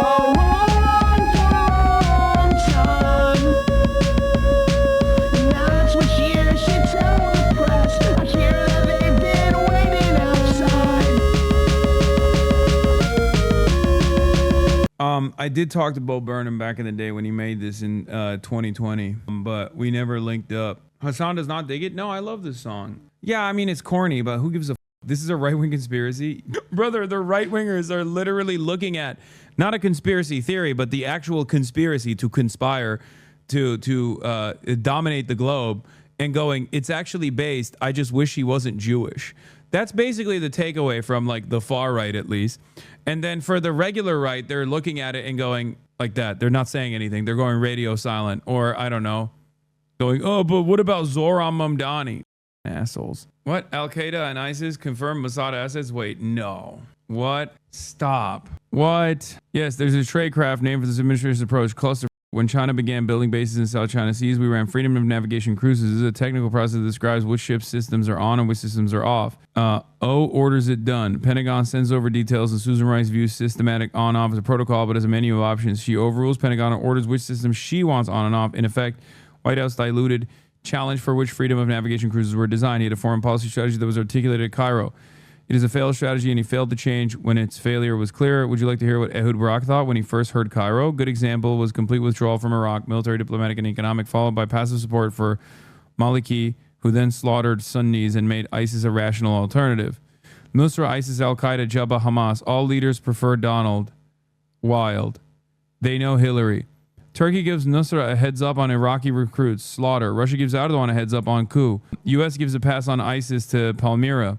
Assad has no support, so will stay. Nuclear base in Turkey, Soviet defense in Iran, Saudi in Yemen. Egypt about to lose all financial support. Jordan has 1 million refugees, as does Lebanon. Also, my guy Thorbjørn Jagland, General Council of Europe, will be here that weekend as well. Yeah, till Thursday. Yeah, I mean, I don't like, this is not that shocking. I mean, he didn't say anything new. He didn't actually say anything new at all. This is stuff that I've talked about as well. And yes, a lot of world leaders do prefer Donald Trump to Democrats. I will say, as someone who is now at the heart of this, maneuvering, let me tell you, these guys absolutely prefer Donald Trump to the Democrats. It's crazy. I know it sounds insane, but they do. And the reason for why they do is because at least they can buy Donald Trump. Liberals, for the most part, have this worldview that they abide by, have this like false understanding of the neoliberal mechanisms of control. Liberals do like this, for example. Fight for aid to Israel, all the aid that Israel needs. I will continue to fight for it, and we delivered more security assistance to Israel, our ally, under my leadership than ever before. Thank you, Chuck. I'm glad that he's working hard. Not for like preserving democracy in the States, of course, or anything like that. Not even to like save the Democratic Party, of course, but instead to secure more allegiances and more weapons for Israel. Keep doing that, everybody. It is so important to give Israel what it needs. It's so important. It's so important. I've never seen him this animated about anything. Asshole. And to protect itself from the many in that difficult region who want to wipe Israel off the face of the map. We have to do everything to do that. We have to do everything to ensure that the delicate ceasefire secured last year paves the way to lasting peace, where people can live side by side, as many have mentioned, in a two-state solution. The Clintons, they're whistleblowers blowing the whistle on themselves. Iran just launched Hellfire missiles towards base in Qatar. Okay, bro, are you joking? Are you being serious? Don't joke like that, okay? Come on. I'm right here.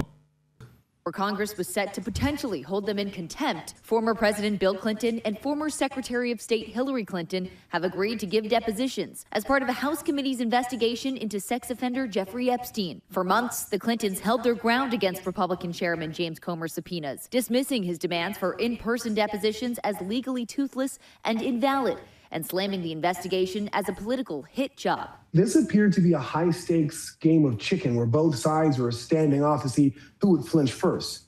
The answer seems to be the Clintons. But after some Democrats said they would join Republicans in recommending contempt charges, the Clintons have now agreed to testify. If the committee had gone forward and filed formal charges and the DOJ had prosecuted, the Clintons were looking at up to a year in prison and a $100,000 fine each. Neither Bill nor Hillary Clinton has been accused of wrongdoing, and they both deny having any knowledge of Epstein's crimes. They proposed alternatives to in-person testimony, recently offering to sit for a 4-hour transcribed interview. But Chairman Comer balking at that offer, claiming the former president would try to run out the clock by giving unnecessarily long answers. Comer saying the former president has an established record of being a loquacious individual. And overnight, Comer appearing skeptical that the depositions will actually happen, saying the Clintons' counsel has said they agree to terms, but those terms lack clarity yet again, and they have provided no dates for their depositions. If the depositions do happen, it would be the first time a former president had testified before Congress since Gerald Ford. The House committee says it needs more clarity on what the Clintons are offering. Any depositions will almost certainly take place behind closed doors.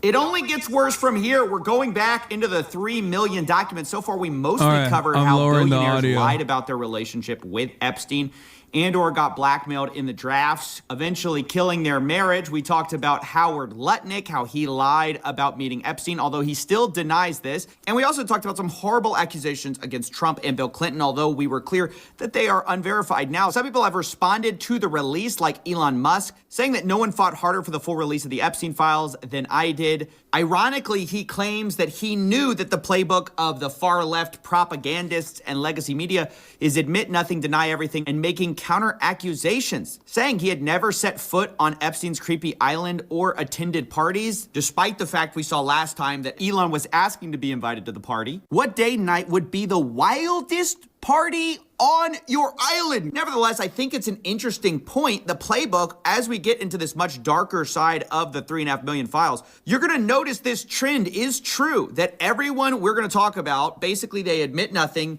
they deny everything, and then they usually make counter accusations against other people in the files. Almost no one has faced any kind of consequences for this whole thing, leading me to wonder, why is it that it seems like really only in the rest of the world has anyone faced anything? I mean, you've got the former Prince Andrew losing his title. You've got the Slovakia National Security Advisor resigning over the Epstein links. But in America, I'm really hard-pressed to think of anyone who has actually faced any kind of accountability. I think Larry Summers stepped back voluntarily. But other than that, it's hard to think of anyone who's faced any kind of justice. In fact, arguably, Ghislaine Maxwell's life is better than it was previously since these Epstein files have dropped. And what's crazy about this is that we know that the government story is false. Remember, the FBI documents showed they had 10 co-conspirators they were investigating. We also got an old draft of an indictment where they had several co-defendants with Epstein. Now, of course, we know these were never ultimately charged. This was back in 2005, but just imagine, all the way back in 2005, where these charges are from, we already had evidence that Epstein was not working alone, and of course he's not. But now we're gonna talk a little bit about how the scheme operated. Now, to be clear, we're gonna talk in a second about the laundering of Epstein's reputation, the people who protected him this whole time. But right now, I want to talk about how Epstein got some of these girls in the first place, because the Epstein files provide an interesting look behind the curtains. Obviously, we know Ghislaine Maxwell was helping, whether it be Trump is live and has signed a bill to reopen the government. That are drug dealers. I can't believe in Minnesota that they want to have. All right, we'll get back to the Epstein thing in a little bit. I just don't believe it. Maybe somebody says it's good politics. I don't think it's good politics. I think it's really bad. The other thing we can't lose sight of is you probably have in Minnesota, and it's worse in some places like California, 19. Let's go. Thank you, press. Thank you, press. Thank you, press. Go. Thank you, press. Thank you, press. Whenever they say thank you, press, they say it so condescendingly. Like it's like we get it. Like you're not actually thanking the press. You know what I mean? I feel like you're saying. But I had to give my tax returns. I gave my tax return. They hired the best accounting firms in the world. They found nothing. And this friend of mine said, "You have to be the most honest person in the world."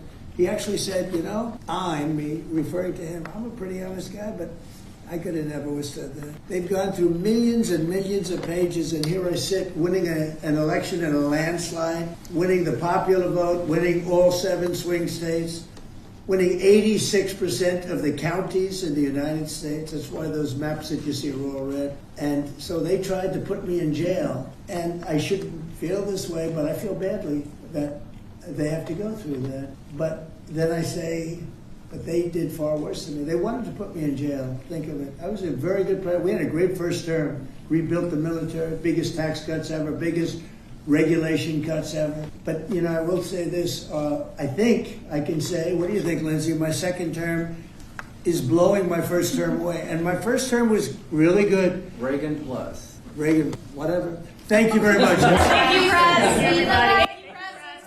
Is he gonna fart again? Thank you, press. Thank you, press. Let's go. Start moving. Thank you. Thank you. Let's go. Thank you, press. Thank you, press. Thank you, press. Go. Thank you, press. Thank you, press. Whenever they say thank you, press, they say it so condescendingly. Like it's like we get it. Like you're not actually thanking the press. You know what I mean? I feel like you're saying you, press. You're not saying thank you, press. He got so mad at Caitlin Collins for asking about Epstein instead of moving on to the next topic. I know he is an unbelievable petty tyrant and a total baby, even though he's also a monster. You know, classic case. So yeah, there wasn't anything super new there. Obviously, nothing we haven't heard of thus far. You know, normal stuff. He farted again. Okay, stop it, dude. What? They said he's on a generational run.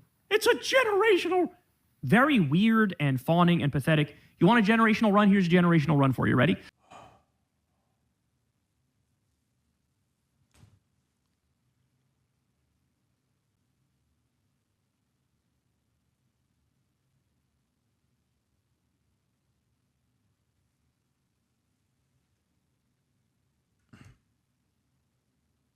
Get farted on, idiot. I just did. I just got dookied on. For sure the girls talk them into stuff, but now we have emails of a different side of the scheme. It says, yesterday I spoke to Daniel Syed, who Jean-Luc Brunel describes as a scout or recruiter of girls or women for Jeffrey Epstein. Attached to this incoming email from Brunel is the contact information he has for Syed. And then they blacked out his number and email. But digging into Jeffrey's emails with Daniel shows that he was constantly sending him links to girls. It shows Jeffrey Epstein paying Daniel 3,000 euros, which, to be clear, was the amount that was agreed to by Jean-Luc Brunel. Quote, Dominique, we will pay him 3,000 euros each month for scouting for a 6-month period.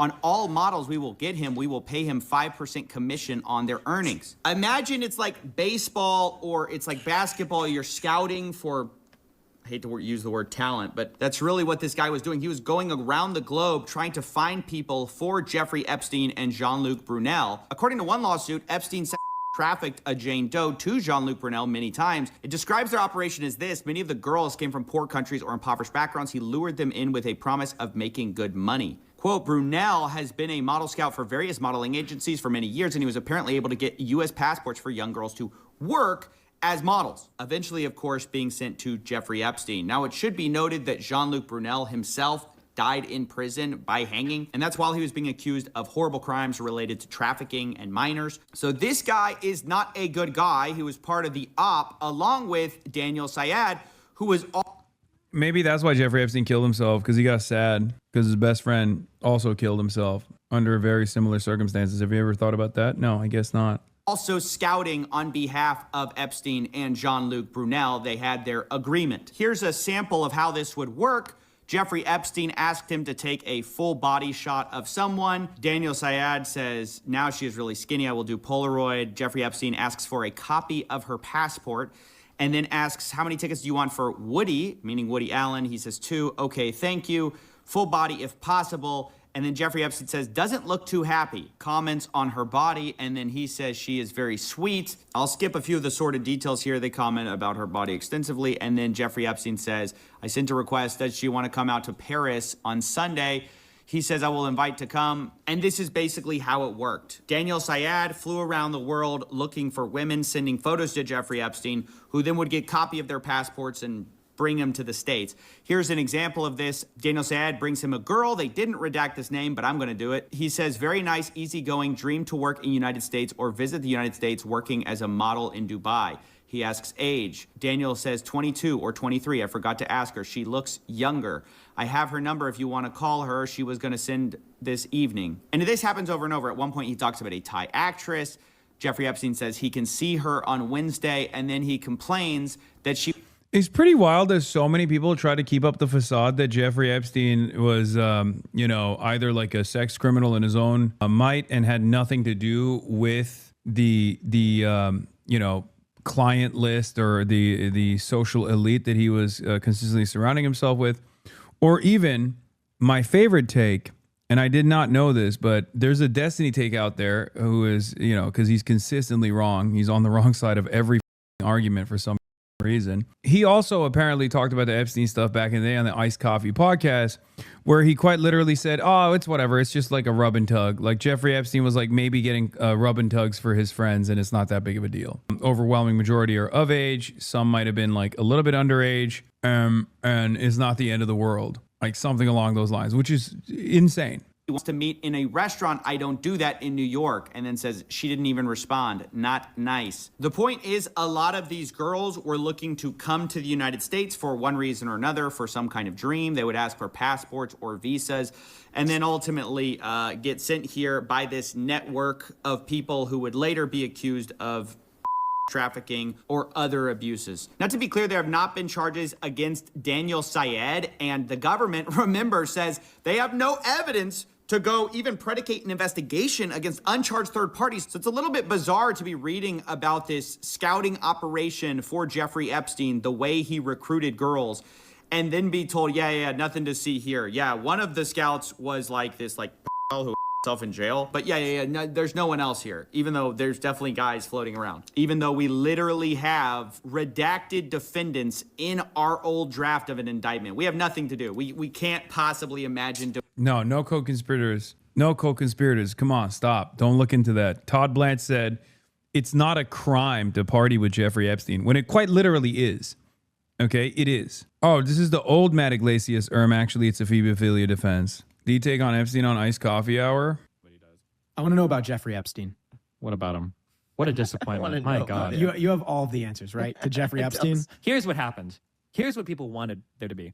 People think that there are a bunch of politicians and billionaires that are raping kids all day long, and they love that theory. It's just such a fun, awesome theory. Hillary Clinton was involved in it. Bill Clinton was involved in it.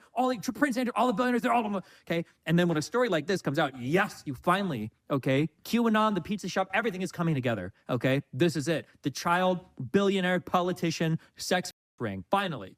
And I think what probably actually happened was you had a billionaire guy like Epstein, who was a pervert, who paid off a ton of girls, not even the majority of them, a minority of them were underage, to come over, give him massages, maybe give his friends massages, and sometimes jerk him off. But the vast majority of it was probably legal. The majority of it probably weren't minors. There were a few that were. I think 2 confirmed, only 2. And he just sometimes he would send girls to go and rub and tug his friends or whatever. And that's it. Do you think that any of it could have been for blackmail? No, absolutely. How is this man? First of all, only 2 child or whatever is a crazy argument. Okay? 2 child or whatever is a crazy argument. Okay? Just a little bit of child on the side, only 2. Great argument. Okay? But overall, it is quite remarkable how he is so consistently on the wrong side Like, he is notoriously wrong. I don't understand it. I don't know what it is. Is it the contrarian brain or whatever? I don't know what's going on. I don't know if it's because he's like constantly presenting himself as like in opposition to whatever I'm presenting. And then he, unfortunately for him, ends up running into this issue because I happen to be right. And then he, by definition, happens to be wrong. It's just pretty funny. This is from a couple of years prior, by the way. I just saw a clip of this. I won't say absolutely not, but right now there is zero evidence whatsoever of that at all. And the idea I wonder if his position has evolved since then, but it's just very, very interesting. Let's get back to it. Anything. And that brings me to one of the frustrating parts of these whole files is the redactions. I mean, I know I've been over this, but it's a different thing. In the past, the files were sort of overly redacted to protect people. The problem this time is not only are a lot of people still being protected, like literally the names of the people they were gonna charge, you couldn't argue those are victims, but the work with Ethan Klein on Piers Morgan? Shut the f up. Are you joking? We're here to... What if Fuentes stormed a synagogue? Benny Johnson versus Ethan Klein on Don Lemon? Epstein and Ice? Wait, please don't tell me that Ethan Klein got dunked on by Benny Johnson. My heart can't stand that. That's too much. Ain't no way. I hope he was able to put together a decent argument here. Anyway, we'll maybe take a look at it later. It's done so sloppy that oftentimes you'll find that the DOJ has uploaded 2 documents that are functionally identical and they redacted one but not the other, letting you see what's ultimately behind the mask, which is dumb because sometimes the thing they're redacting is Jeffrey Epstein's name. Or other times it's somebody who clearly is not a victim because then you see the non-redacted copy and you're like, yeah, that's clearly not a victim. So it's a little strange what they seem to have done here. Let me give you a for instance. So we have this message from somebody whose name is blacked out, and we see participants, and then we see Jeffrey Epstein is involved, right?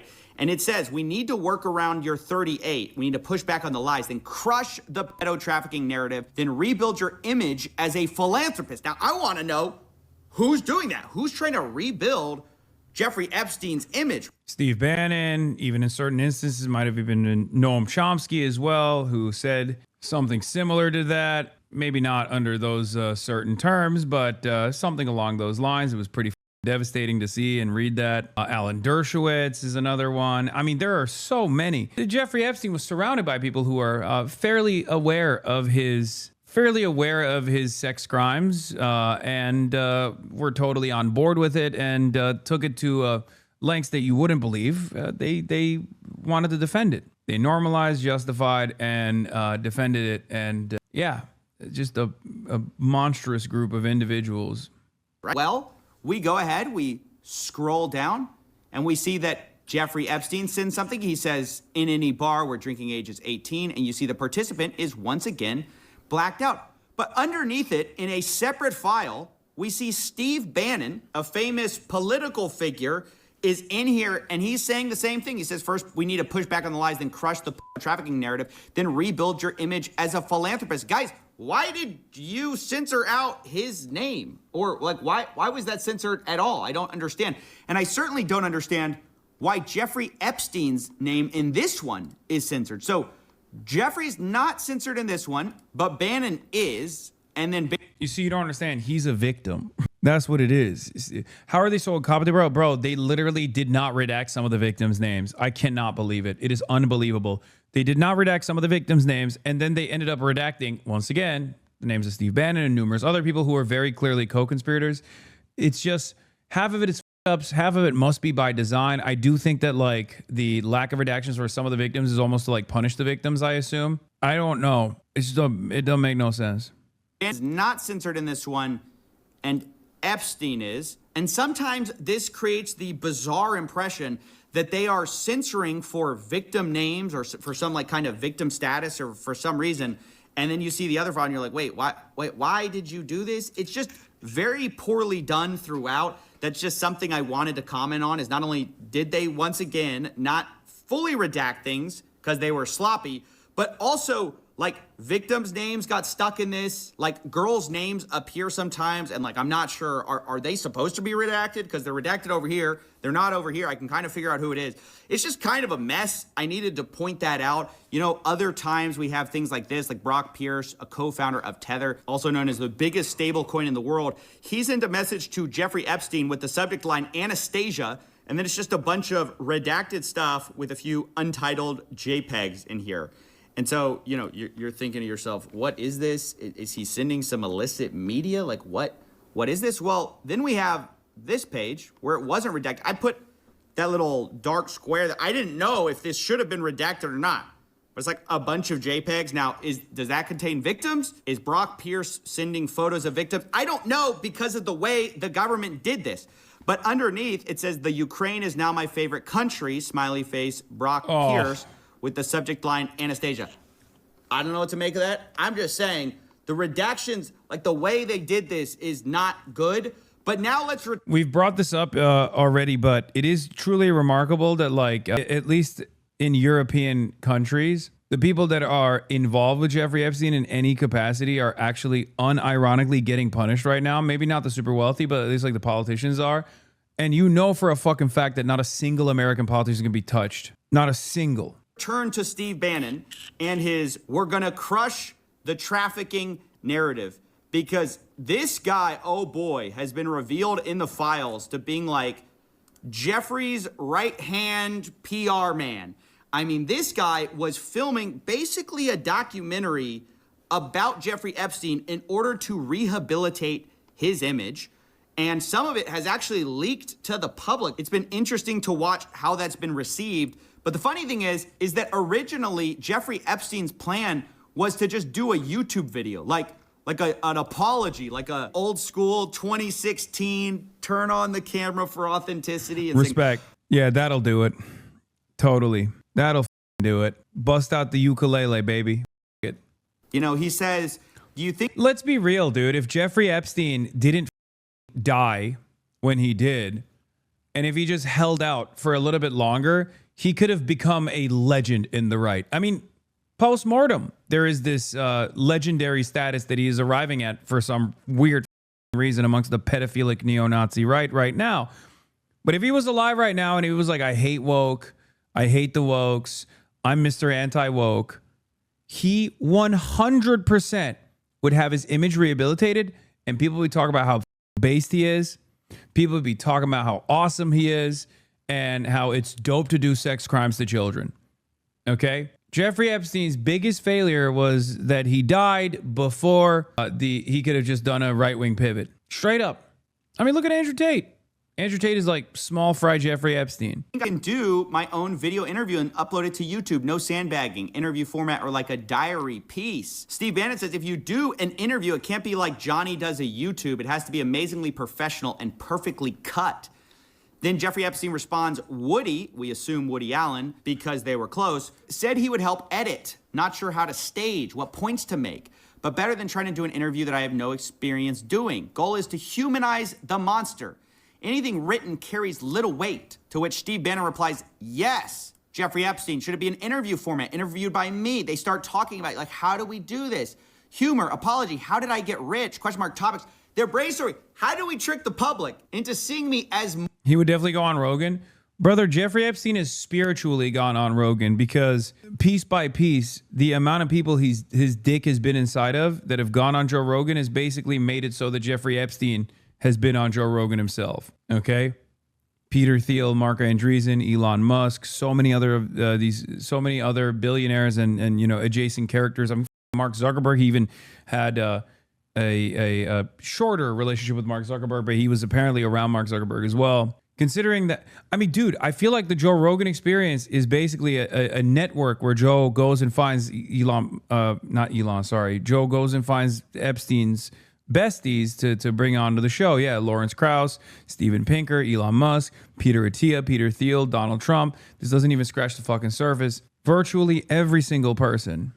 More than a monster. Now, funny enough, right before this, Jeffrey Epstein asks about a dinner with Woody, and then he says, or too many pedos in one place. And you gotta love the self-awareness there. Now, I don't know what he meant by that. To be clear, I'm not making that accusation against Woody Allen. We'll talk about him in a second. That's Jeffrey Epstein saying that. I think what's interesting to point out, though, is how all these rich and powerful people are circling the wagons to try to protect Jeffrey Epstein's reputation, right? This is a guy who at this point has been known for years to have pled guilty to these 2008 charges. This was an open secret. And so Steve Bannon goes along though anyways, and he films this documentary. Now what's interesting is he starts talking about the documentary and he starts saying, I'm watching our second hour now. Guys were blown away. I didn't think it was as strong at the time, but I was wrong. Need huge part about threat of AI versus reality, threat of climate change.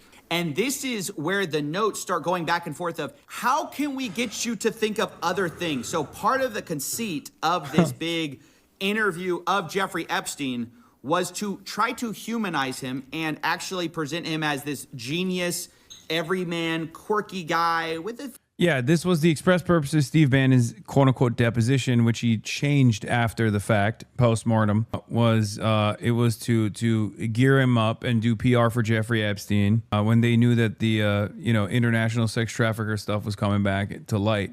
Few flaws, right? They knew they couldn't run away from the crimes. To quote, in Bannon's words, yes, yes, yes, of course, but we must counter rapists who traffics in female children to be by world's most powerful, richest men. That can't be redeemed. Can't redeem the unredeemable. You are a lot of things which we will show, but you are not that. Bannon is aware that like they can't fully embrace the Epstein thing. They have to kind of make it about more than that. And if you see the YouTube clip going around, that's what that is. And it's been so interesting to watch the reaction because you see, even for people who've been prepped with the idea that this is basically propaganda, some of them still fall for it. They post things like, oh, cat. Yes. Talking about the Rockefellers over and over again. I listened to the interview. I listened to big parts of the interview this morning. And people are picking apart bits and pieces of it. But it is, you know how I say money has never been more fake than it is at this point in time? Humans have never been more cattle than at this point in time. Okay? I swear to God, medieval peasant is less cattle than the average American person. We are maxed out on being cattle. Who is casually confirming the world's conspiracies because he's talking about 2008. But guys, that's the whole deception. They're like trying to be like, hey, this guy, this horrible monster, he's going to tell you the secrets of the inside club. So you think more, that's the whole thing. That's how they're getting away with this. It's not some kind of, oh, he happened to want to talk about this. This is all premeditated. This has gone through revisions. They even called Jeffrey Epstein the smartest guy in the room. Look, you're the smartest guy in the room, right? You know that. It's honestly ridiculous anyone believes the false conceit of, you're obviously the smartest man in the room. You could tell. Jeffrey Epstein, and I say this sincerely, is not the smartest guy in any room, okay? There are points in this interview where he is so up his own asshole that he says, unironically, yeah, you know what? Plato and Socrates never actually wrote. Writing is actually bad. It's bad for your brain. It causes you to narrow your focus. He said that because he's illiterate and he's coping. In some of the rooms he was in, the other pedophile elite, maybe? No. He's an exceptionally dumb person. The world's secrets. I mean, this guy, honestly, he talks about some of his engagements, like with the Rockefeller board, and he tries to say that owning a calculator is why he got that. It was very advanced in those days to have a Texas Instrument calculator where it could, by putting in the numbers, it would multiply. That's not what he's trying to say. I think he's trying to say that like you can't really calculate reputation, and he had reputation and he was of good stock. Multiply for you to do square roots.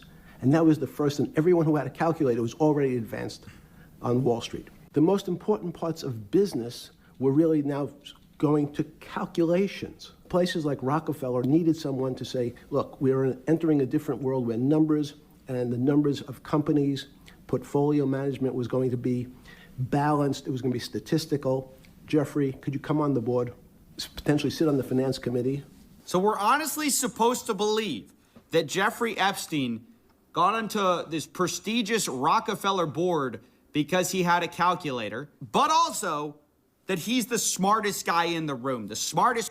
Okay, maybe I'm pretty sure he then moves on from the calculator to talk about his reputation and why beyond the calculations that he was able to do because he knew how to use a Texas Instrument at the time when apparently no one knew. He talks about his reputation, and he talks about how he comes from good stock, and that's the reason why they hired him on the board.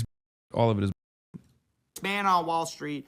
And let's not talk about those horrific crimes he committed because, you know, he's not really such a bad guy after all. But it wasn't just Steve Bannon that was trying to humanize or giving advice on how to humanize Epstein. It was also Richard Branson, the famous billionaire. He was caught emailing Jeffrey Epstein saying, "Dear Jeffrey, it was really nice seeing you yesterday. The boys in water sports can't stop speaking about it. Anytime you are in the area, would love to see you as long as you bring your harem." I don't know, that's not that ambiguous, guys. I think we can imagine what that means, but anyway. God. I mean, that's expected, but it's so funny that it's like, God, dude. He says, one, I think if Bill Gates was willing to say that you've been a brilliant advisor to him, that you slipped up many years ago by sleeping with a 17-and-a-half-year-old and were punished for it, that you've more than learned your lesson and have done nothing that's against the law since. And yes, as a single man, you have a penchant for women, but there's nothing wrong with that. Anyway, something along those lines. He's giving him PR advice.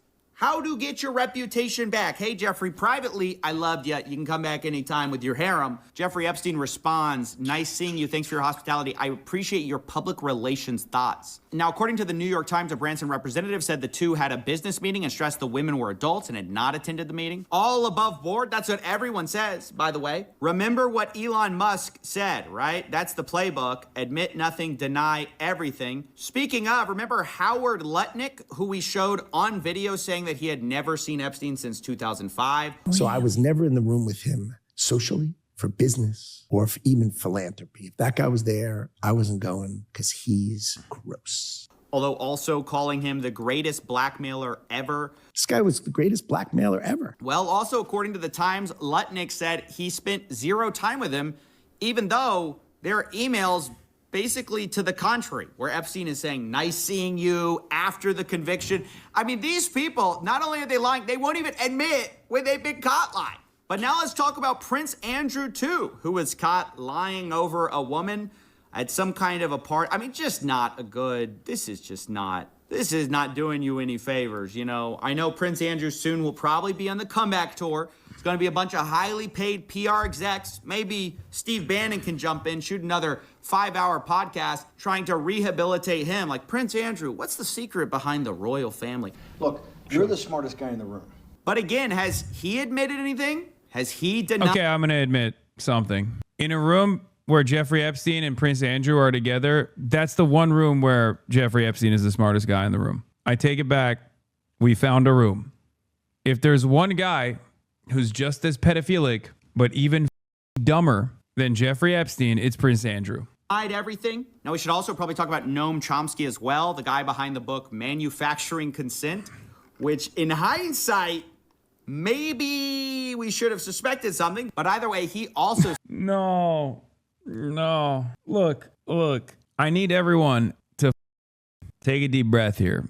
Okay, because I've been seeing some people that I have a lot of respect for say crazy stuff on the timeline. I'm not going to name names, but I've seen people say crazy shit on the timeline. First of all, there's the Parenti-Chomsky rivalry, right? The MLs who hate Chomsky, who are like, I told you so, pure vindication. You guys are ridiculous. Okay, calm down. Then there's also the other side of the story where people are kind of defending old Noam, okay? Saying like, I forgive him, things like that, which is even wilder because no, this is like unforgivable. Having said that, I think his work still stands on its own, and it's a totally separate construct from who he is as a person or who he became as a person later on in his life, or who he might have been all along. Okay. And I say this as someone who obviously has criticism of Noam Chomsky, but someone who also has a lot of respect for his work as well. Okay,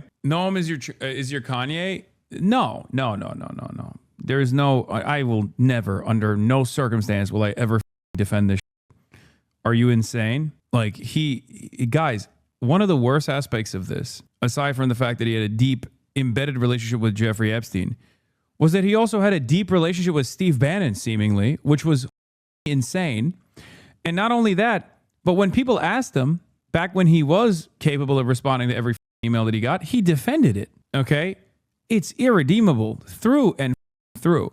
I'm just saying it doesn't touch like some of his earlier work. It doesn't, like, if you're making a post hoc justification for why it sucks, then you're wrong. If you have an issue with the way you interpret like manufacturing consent or, you know, Profit Over People, all these other books that he's written, and that's, you know, that's one thing.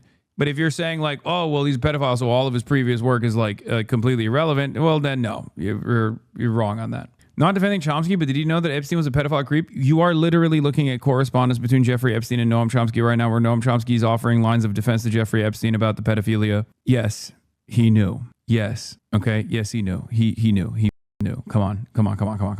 This is in the year 2019 of our holy Lord. Okay. February 23rd, 2019. This is when like the relitigation was taking place. Come on. Yes, he has internet. He absolutely has internet. He used to respond to every email ever sent to him. He has the most amount of internet. Some reputational advice to his buddy Jeffrey Epstein. He says, I watched the horrible way you've been treated by the press and public. It's painful to say, but I think the best way to proceed is to ignore it. When the vultures dearly want is a public response, which then provides a public opening. In general, I think it's best not to react unless directly questioned, particularly in the current mood. That's the best advice I can think of. Noam. Now, he sends that to Matthew Hiltzik of Hiltzik Strategies, who is a also famous PR guy, I guess, trying to help Epstein, I assume, who responds, I think that is wise. Now, later talking with Bannon, Epstein loops in Hiltzik again. He says, Matt Hiltzik thought your idea was epic. Hypocrisy of the liberal left. And he says, yep, he would confidentially like to sit and help if you like. This is Matthew Hiltzik. You know, a lot of powerful people basically were bending over backwards, left, right, center, trying to rehabilitate this guy's image. And the question is, why? Why were all these guys so interested in their precious Jeffrey Epstein if they had no involvement? I mean, that's the part I can't figure out it, because all of them deny it. All of them don't admit anything. And so what exactly is the problem? But now it's time to talk about Elon Musk's brother, Kimball Musk.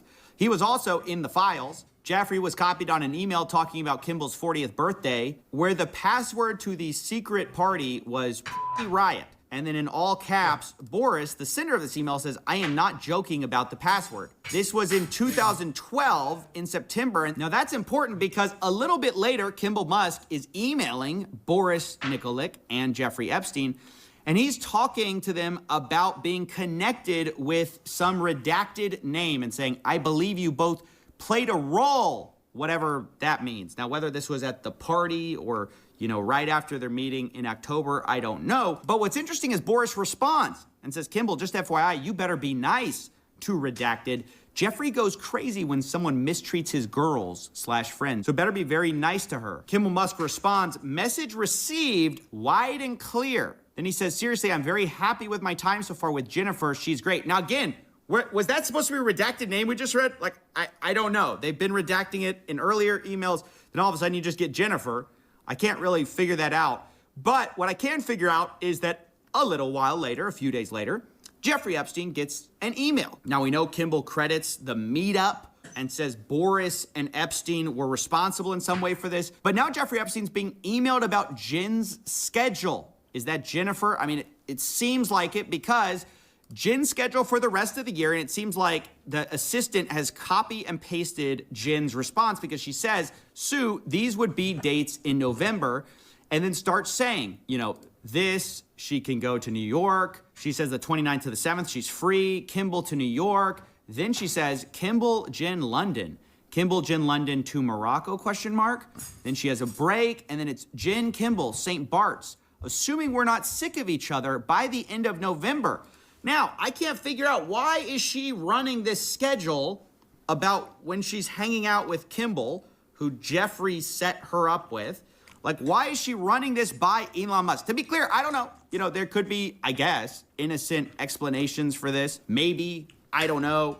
But all I see are constant, powerful people either being introed to girls, talking about the harem, talking about beautiful ladies, and the FBI, they can't figure it out. They have no... If you've been in here, for years, you've already heard me talk about Kimball Musk, Elon Musk's brother.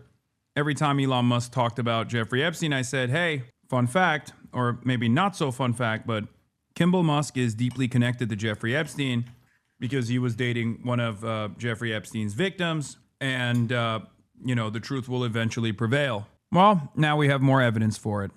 There you go. God knows why Elon was running his mouth when he was this connected, though. I didn't know he was this directly connected. What? No evidence to even investigate third parties. Why? I guess because they're rich and powerful. Around the world, we're seeing resignations. We're seeing people lose their status. But here in the United States, we've got like multiple presidents in the files. We've got the world's richest man in the files, several of the world's richest men in the files, and we just can't drum up any kind of evidence. It's just incredible to me. Now, I also want to talk about another rich and powerful person, and that is Peter Attia.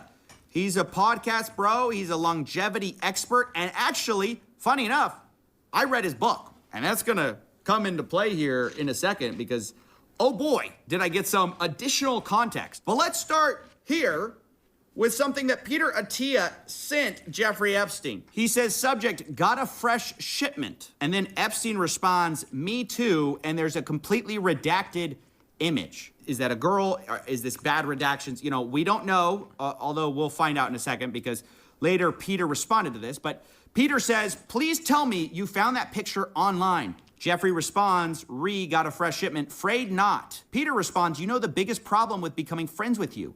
The life you lead is so outrageous, yet I can't tell a soul. Why, Peter? Why can't you tell a soul? Why don't you tell us now? Now that it's all out in the open, why don't you tell us why you can't tell a soul the secrets or the life that Epstein leads? And then we get another redacted photo, right? And then some more images, and Peter says, please tell me that's not where you actually are. And Jeffrey says, you can see the gym in the middle, just me and 4. And Peter says, I think you might have a more interesting life than the Dos Equis guy. Is this off the coast of France?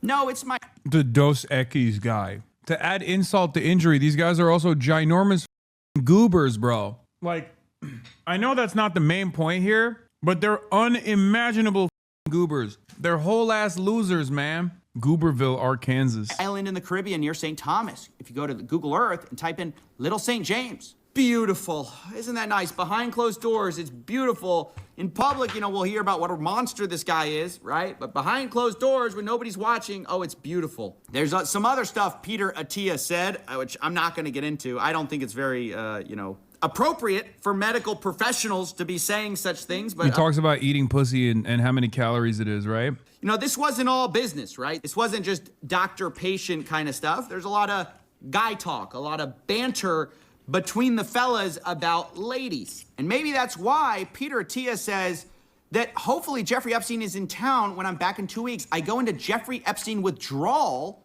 when I don't see him. So guys, these two were close. I mean, apparently so close that, you know, Peter Attia goes into withdrawal when he doesn't see him. Peter Attia says, are you on island? Jeffrey Epstein says, P Beach, probably Palm Beach. And he says, what do you do when you get there? Jeffrey Epstein, guess. Peter Attia, besides that, I mean, they're not even trying to hide it, guys. This is barely code at this point. It's you know, never what do code. you do? Guess. Well, besides that, you know, Jeffrey, we know what you do, right? So it's so funny that the FBI's like, we don't know. We can't tell what's out there. We have no evidence, right? No evidence that could predicate an investigation against uncharged third parties and then proceed to dump on us a ton of evidence. At least to investigate, right? I'm not saying these people are guilty. Obviously, all of them deny, don't admit, blame other people, say other people are responsible for everything. So that is taken as a given. I am not accusing anyone here. I'm just saying, seems like we got a few leads here, fellas. Some people to look at. Now, I want to address the fact that Peter Attia has actually responded to this whole debacle. He says the following email is what I sent my team last night. I sent a similar version to my patients as well. You put your trust, your credibility, your hard work, what we built together, and I take that responsibility seriously. You deserve a complete and honest account of what did and did not happen. I apologize, I did not get this out sooner. I wanted to be thorough. He says, I was not involved in any criminal activity. My interactions had nothing to do with his abuse or exploitation of anyone. I was never on his plane, never on his island, never present at any parties. That said, I apologize and regret putting myself in a position where emails, some of them embarrassing, tasteless, and indefensible, are now public. So it's this apology, you know, he addresses some of the things, And he says that some of it's just banter, right? Like I said, it's just guy talk, whatever that means. He claims that his got a fresh shipment was in reference to a photograph of bottles of metformin, and then Jeffrey responded with a photograph of an adult woman. I responded with crude, tasteless banter. He says one line in that exchange about his life being outrageous and me not being able to tell anyone is being interpreted as awareness of wrongdoing. That's not how I meant it at all. What I was referring to poorly and flippantly was the discretion commanded by those socials and professional circles. The idea you don't talk about who you meet. I don't know, Peter. This seems like revisionist history. A little bit, I mean, personally, to me, as I'm viewing this, third hand, right? Just from the outsider perspective. Now, Peter says he did ask Jeffrey about his 2008 conviction, because all this happened afterwards, right?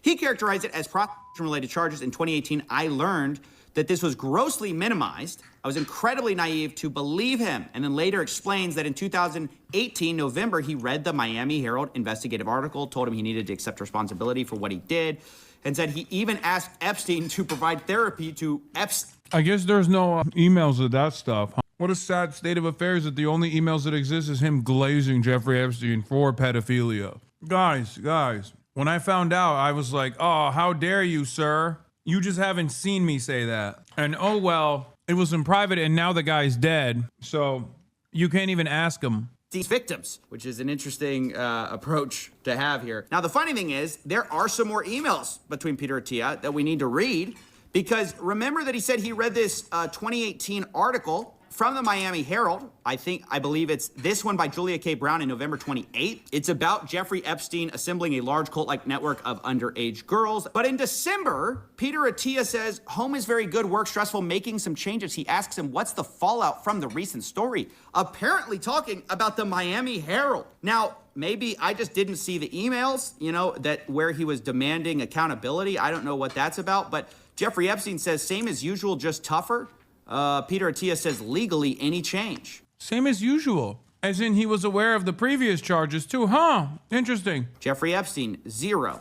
So, I don't know. Maybe this whole, you gotta provide therapy to, these victims happened. I haven't seen it yet. I definitely could see it. But it's just kind of shocking. I just kind of don't buy it. Like the whole, is there any change legally? That more sounds like you're covering yourself. I mean, just to be honest. But maybe I could look past all of that if not for the thing we're about to see, which just in my mind is maybe the worst thing I've seen in the files.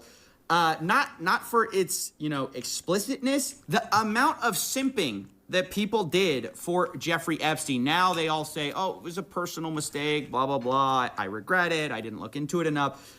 But the level is just, you've never seen anything like it. So remember I said I read a book by Peter Attia. It was called Outlive, and he's supposed to be this doctor who knows a lot about longevity. So he writes it, and I picked it up because at the rate we're getting rid of these crimes, I need to live forever in order to try to stop some of these scams. But as I pick up this book, and one of the things in the book is Peter Attia kind of reflecting internally about how he's kind of been a bit, and I'm paraphrasing here, but a bit of a psycho in his life, and he needed to focus on family stuff. And so he kind of, it's almost a confessional of some embarrassing things in his life. And honestly, it comes off as very vulnerable, very self-reflective. He's this doctor telling other people what to do, but he's not a very good patient. That's kind of how it comes off. And one of the stories is awful. I won't go too much into it, but basically his son has this horrible medical emergency. It's described in this book like this. A few months ago, Tuesday, July 11th, 2017, that date is important. At 5:45 to be exact, I received a call from Jill, my wife. She was in an ambulance with our infant son. Now, again, I'm not gonna get into the details here because, it's tragic and I'm not trying to bring that into it. What is relevant is that Peter Attia talks about how he stayed in New York and didn't show up because he was, quote, busy with his important work. Even today, just thinking about what happened, I feel nauseous about my behavior. I can't believe I did that to Oh my God, family. was he on the island? Oh my God, does the timeline match him visiting the island? Oh my God, I didn't know this part. Oh. Now, at the time I read that, and I was like, well, it's at least as good that you self-reflected on that. It's horrible, but, yeah, you were a bit of a psycho. But what's crazy, now we find out some of the important work, it's a little unclear, but some of the important work may have been Jeffrey Epstein, which is just, it's so dark to imagine. Remember, he says July 11th, 2017 is when this all happened. And then he says he did not come home to San Diego until Friday the following week, 10 days later.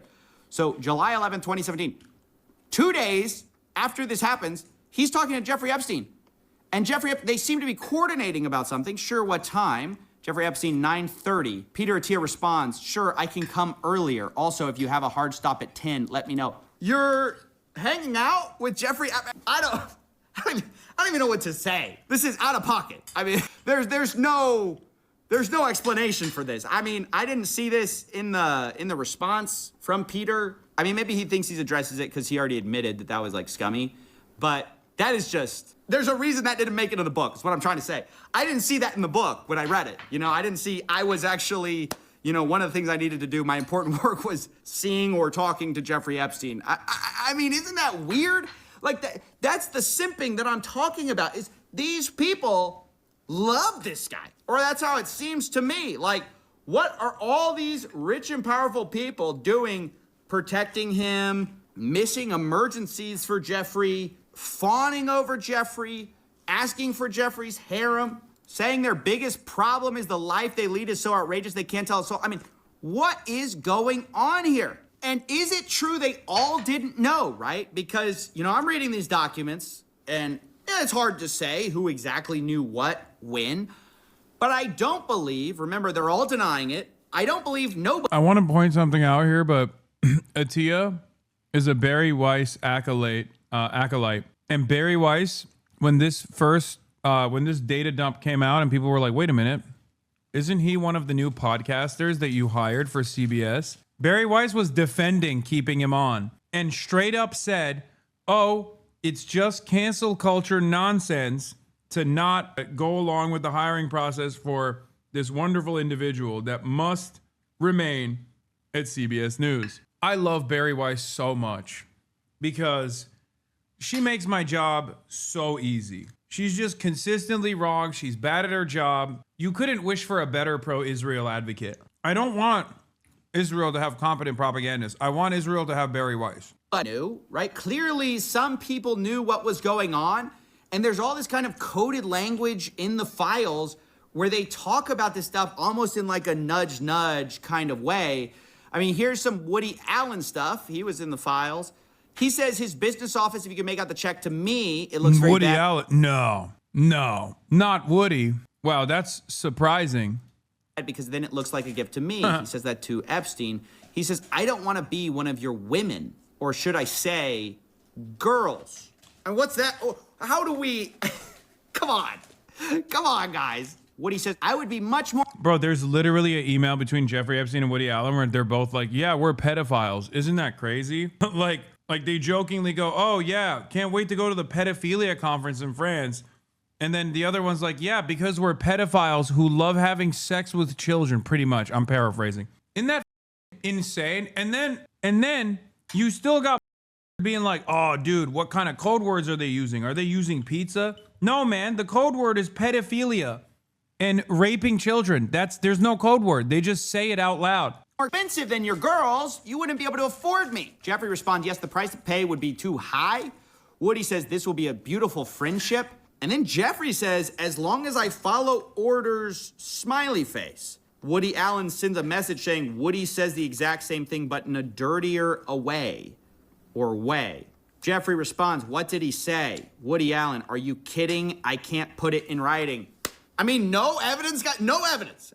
Come on, I think I see a little bit of evidence. I'm squinting, but I think I can see a little bit of evidence. I mean, guys, like Jeffrey Epstein right here, where he's talking to a guy, he says, Paris with Woody, and the person responds, for le pedophile convention. And Jeffrey says, I think pedophile is the plural. I mean, no evidence. I mean, is that no evidence?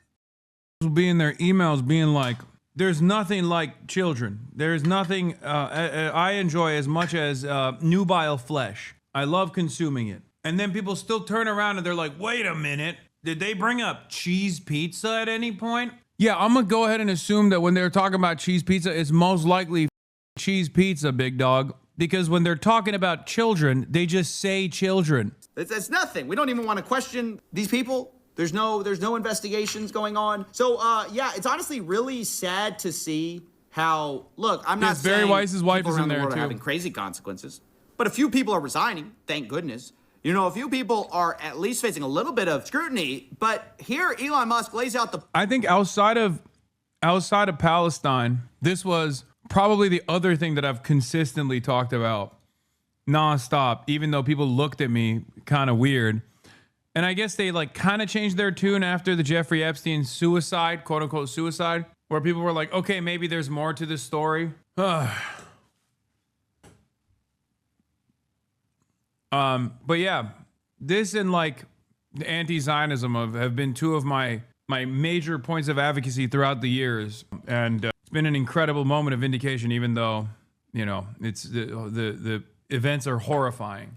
Look, apparently for our guys, you know, we had... OG Hasanabi has no, I once did an 8-hour Jeffrey Epstein analysis, and it was so long that YouTube completely blacklisted my channel, and I had to delete it. I uploaded 8 whole hours of going through the Epstein stuff that we knew of back in like 2018, 2019, and YouTube straight up, yeah, the Ep stream, YouTube straight up took it down with Matt Chrisman, with Brace Belden of TrueAnon. Yeah, isn't that crazy? Noam Chomsky's wife calling Jeffrey Epstein a hero? Wait, what? You were a hero, Jeffrey. I just can't understand why Max has been doing all this to Noam for all these years, and Deborah had been following Max's agenda. Wait, are they talking about, who are they talking about? Is it like Max Blumenthal? Wait, 5 hours of Jeffrey Epstein coverage you never asked for. Oh, this is it. It was initially 7 hours, cut down to 5 hours. Then there was also this. So we're all in agreement that we think someone's going to kill Epstein before he gives up names, right? Any prison that doesn't put Epstein under 24/7 surveillance and solitary confinement right now is also responsible for him getting assassinated. I wrote that on my birthday, July 25th, 2019. Yeah, y'all think I'm Pre-Watch Piker, and y'all think Pre-Watch Piker is a new thing, okay? It's been around. It's been around for so long. I think I did it when shit pops off. Nothing. We deny everything. Subscribe to the Piker Broadcasting Service to get tomorrow's news today. That's right. For a voluntary subscription of only $6 a month, you can support the show. That's the only way to support the show. You can also subscribe to the Piker Broadcasting Service, now available on YouTube with a membership. That's right. We haven't figured out what the membership rewards are going to look like for YouTube, but you can subscribe to the Piker Broadcasting Service both on YouTube and also on Twitch. Tomorrow's news today. We blame others. We just push the spotlight onto other people. And unfortunately, that's what you've seen the whole time from all the people in the files. You know, all of them say, oh, I was so happy these files came out. It's about shining accountability and justice for the victims, but I had nothing to do with it. Okay, so then where's the justice for the victims? So nobody, you know, all of you say somebody else had something to do with it, but everybody says nobody had anything to do with it. The FBI says they don't have any other, you know, investigations, any other kind of leads, despite the fact we have one of the procurers of the women just walking free, apparently, like no charges against him. Have we investigated him? I mean, it's just shocking how much the Epstein files show the powerful, how they protect their own, how so many of them knew what was going on, to the extent they found out later, a lot of them tried to protect Epstein, like literally make PR campaigns for his reputation. And this is a dark look at the state of the world, honestly, because Epstein happened a while ago, but the reason everyone cares is because there's other Epsteins around, right? There's other people evading accountability all the time. There's other people that this band of billionaires and power brokers and PR people, even lawmakers, they circle the wagons and protect their own to the point you can never get accountability for anything. So anyway, that's it. It's a hard look at the Epstein files, but it's one we needed to do. But I want to make the disclaimer once again that, look, I've tried to read people's individual denials where I could, but you should just assume everyone that we are talking about firmly denies any kind of criminal wrongdoing. They deny anything untoward about any kind of minors. And given the fact that our government doesn't seem to want to investigate anyone, I would just assume everybody here is completely clear. And so I want to get all those caveats in here because we are talking about some very powerful people with enormous means. And I don't want to be seen as I'm saying stuff. I'm reading the files. I'm giving my personal opinion. But ultimately, this is an indictment of our FBI and the people in power. And that's what I think the Epstein files have really shown us. This has been a long road. Can you believe it all started over here and we have come all this way with all these files coming out? And it seems like the question is on the table. Are there going to be consequences? Is there any chance that any of these individuals... Why does he have to make this kind of disclaimer? Are you kidding me? Millions of people watch his videos. He already explained it. Do you see the 4chan post that was posted before Epstein's death that was publicly revealed, confirmed to be posted by a guard in his unit? Yes, I have. I remember it at the time. I remember all the conspiracies at the time. I think this is a crazy one. Individuals who partied with Epstein and engaged in, relations with minors will be prosecuted. Any chance? I'll never say no, and we will always investigate any evidence of misconduct. But as you know, it is not a crime to party with Mr. Epstein. And so as horrible as it's not a crime to email with Mr. Epstein. And some of these men may have done horrible things. And if we have evidence that allows us to prosecute them, you better believe we will. But it's also the kind of thing that the American people need to understand, that it isn't a crime to party with Mr. Epstein. It isn't a crime to have Didn't look like that's all that was going on some of those photos. I mean, if the photos could speak, some of them look pretty bad. That's right. And unfortunately, photos can't speak. I have to acknowledge the elephant in the room at this moment. Your ex-husband. Oh my God, Melinda went on NPR. Oh my God, Melinda, my queen. Guys, nothing to see here. Deputy Attorney General, former defense attorney for Donald Trump, Todd Blanche, said, nothing to see here. It's not a crime to party. All right. Bill is named in the newest tranche of Epstein files. And there are new alleged details about his past behavior. And I want to give you the opportunity to respond in whatever way you want to.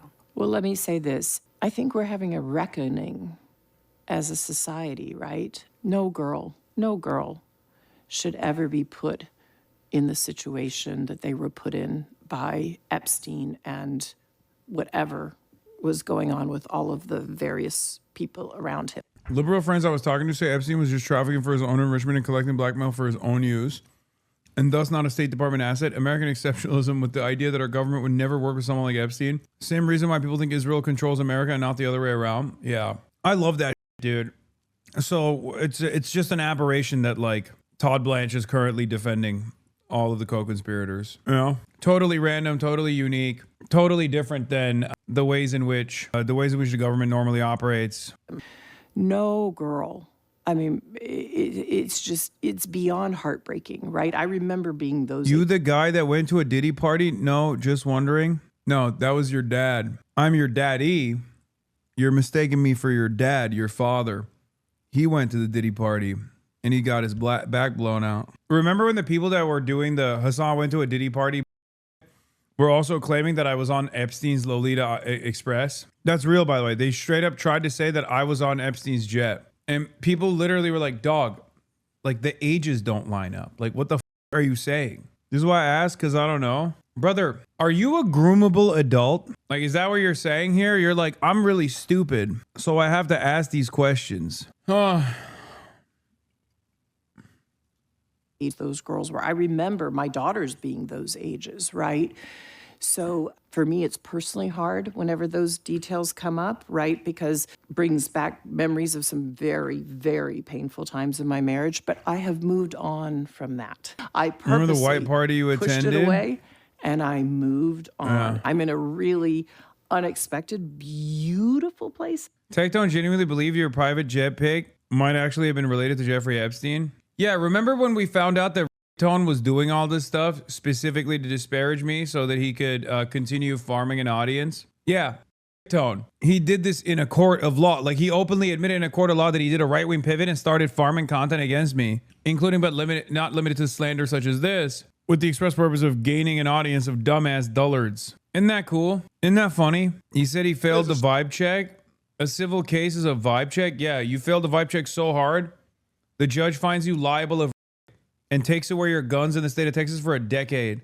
Tone doesn't realize, like, he's gonna get another restraining order if he keeps this shit up. You know what I mean? He admitted to defamation in court. That's how stupid he is. Yeah. I do love shit like that when these guys will just like straight up go to court and be like, yeah, as a rapist, I had to farm the dumbest people on the planet, Your Honor. And obviously the dumbest people on the planet happen to be right wing. It's not my fault. You know, like that's quite literally what he did. He was like, I have no other option. I have to get even dumber than I currently am.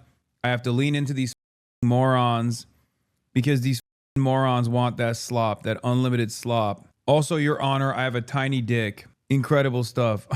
I'm schizophrenic. I have a tiny penis.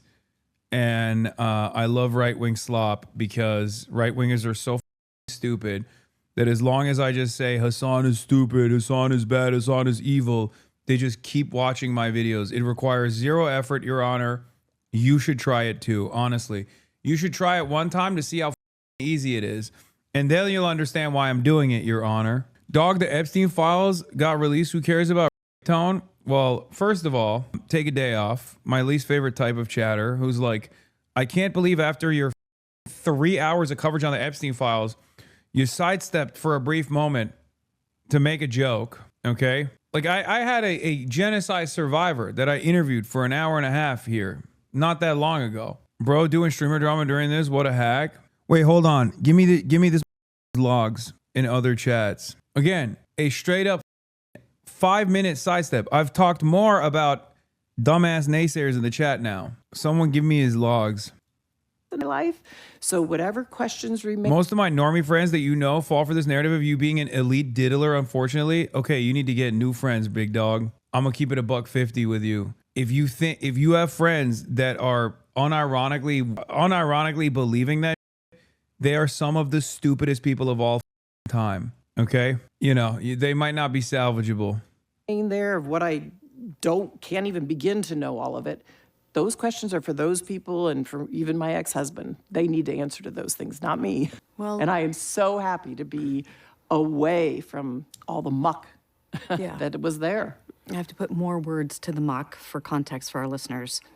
The emails in the files suggest that Bill Gates had additional affairs and that he tried to get medication to treat a sexually transmitted infection and that he was going to give you the medicine without you knowing. His representative has said all of this is false. It is not on you to have to respond to. Isn't Melinda Gates just as guilty as the rest of them? No, actually, Melinda Gates is one of the few people that actually came across unscathed from this entire process because she literally was like, I'm breaking up with you. I'm divorcing you. And then I'm also outing. Not only am I divorcing you, Bill Gates, but I'm also outing you for why I'm divorcing you. And at the time I thought she was doing expert PR maneuvering. Like, I thought it's fair to use this as an opportunity to just like pull the ripcord. And because I didn't know the extent of Bill Gates's like malignant behavior. We didn't, for the record. Until this last batch, we did not know what Bill Gates had done. Like, we didn't know the extent. We had suspicions. Guys, we had suspicions that Bill Gates had done some shit, but we did not know the extent of the depravity. And at the time I said, like, I think Melinda Gates is doing, a good thing here because she did straight up Hasan not believing women, shaking my head. No. I didn't say I didn't believe her. I said that given the limited amount of information that we had about Bill Gates's involvement with Jeffrey Epstein at the time, I'll be honest, I thought Bill Gates was too much of a nerd. Like, I'll say it. Out of all of these people, I knew about Elon, I knew about Kimball. I talked extensively about a lot of these, like, clients and allies. But the two people that shocked me when I first found out about it were Noam Chomsky, obviously, and Bill Gates. And it blew my... I mean, even Stephen Hawking makes sense to a certain degree, right? Even though it's unexpected. You're like, physically, how is this possible? But he apparently was getting around. But Bill Gates, I did not think was just... I never would have thought that he would be around, he'd be constantly doing that. So much so that he got an STD and gave it to his wife, like ex-wife. It's insane. Yeah, bro. Stephen Hawking was freaky. Or Dawkins? Wait, no. The dude in the wheelchair, the galaxy guy. Details of that alleged behavior, but I wonder what your dominant emotion is when you read these news articles. Sorry, black hole guy, whatever. With these details. Sad. Just unbelievable sadness. Unbelievable sadness, right? Oh, yeah. Richard Dawkins was also photographed next to Jeffrey Epstein. I don't know what level of involvement he had, though. Yeah, bro, they had a submarine custom outfitted for Stephen Hawking on the island, bro. Real craziness. Brother, look at this. That's on Little St. James, dude. And again, I'm able to take my own sadness and... Bro, they made the island ADA compliant so that he could do predation.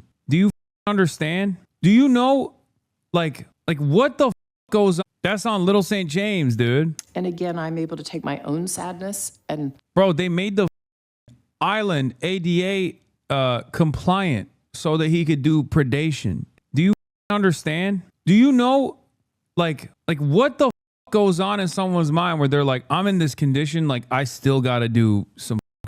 I got to figure out. Can you make the island ADA compliant for my pedophilic needs? Pedophilic needs is crazy. I'm sorry. That's a wild sequence of events that took place. Is that ableist? Like, am I being anti-woke when I say like, I never would have thought that he would be doing that kind of stuff? He doesn't. Quadriplegic says he doesn't represent the wheelchair community. Yeah, I don't think he does. Yeah, it's crazy because then we investigated a little bit further and found out he had allegations with his caregivers beforehand. It's ableist to assume Stephen Hawking. No, it's actually more woke to hold him accountable. Being disabled doesn't excuse you from crimes. Yeah, I'm not even excusing him for his crimes. I'm just saying like what could... It really does show the depravity of not to get all like toxic feminist up in this, but like it really does show how it's always somehow men find a way. Like, I'm sorry, dude, you can't move at all. You can't even communicate. Like you literally have to use your brainwaves to write out like harassment. That is, I don't think there's a female equivalent of this.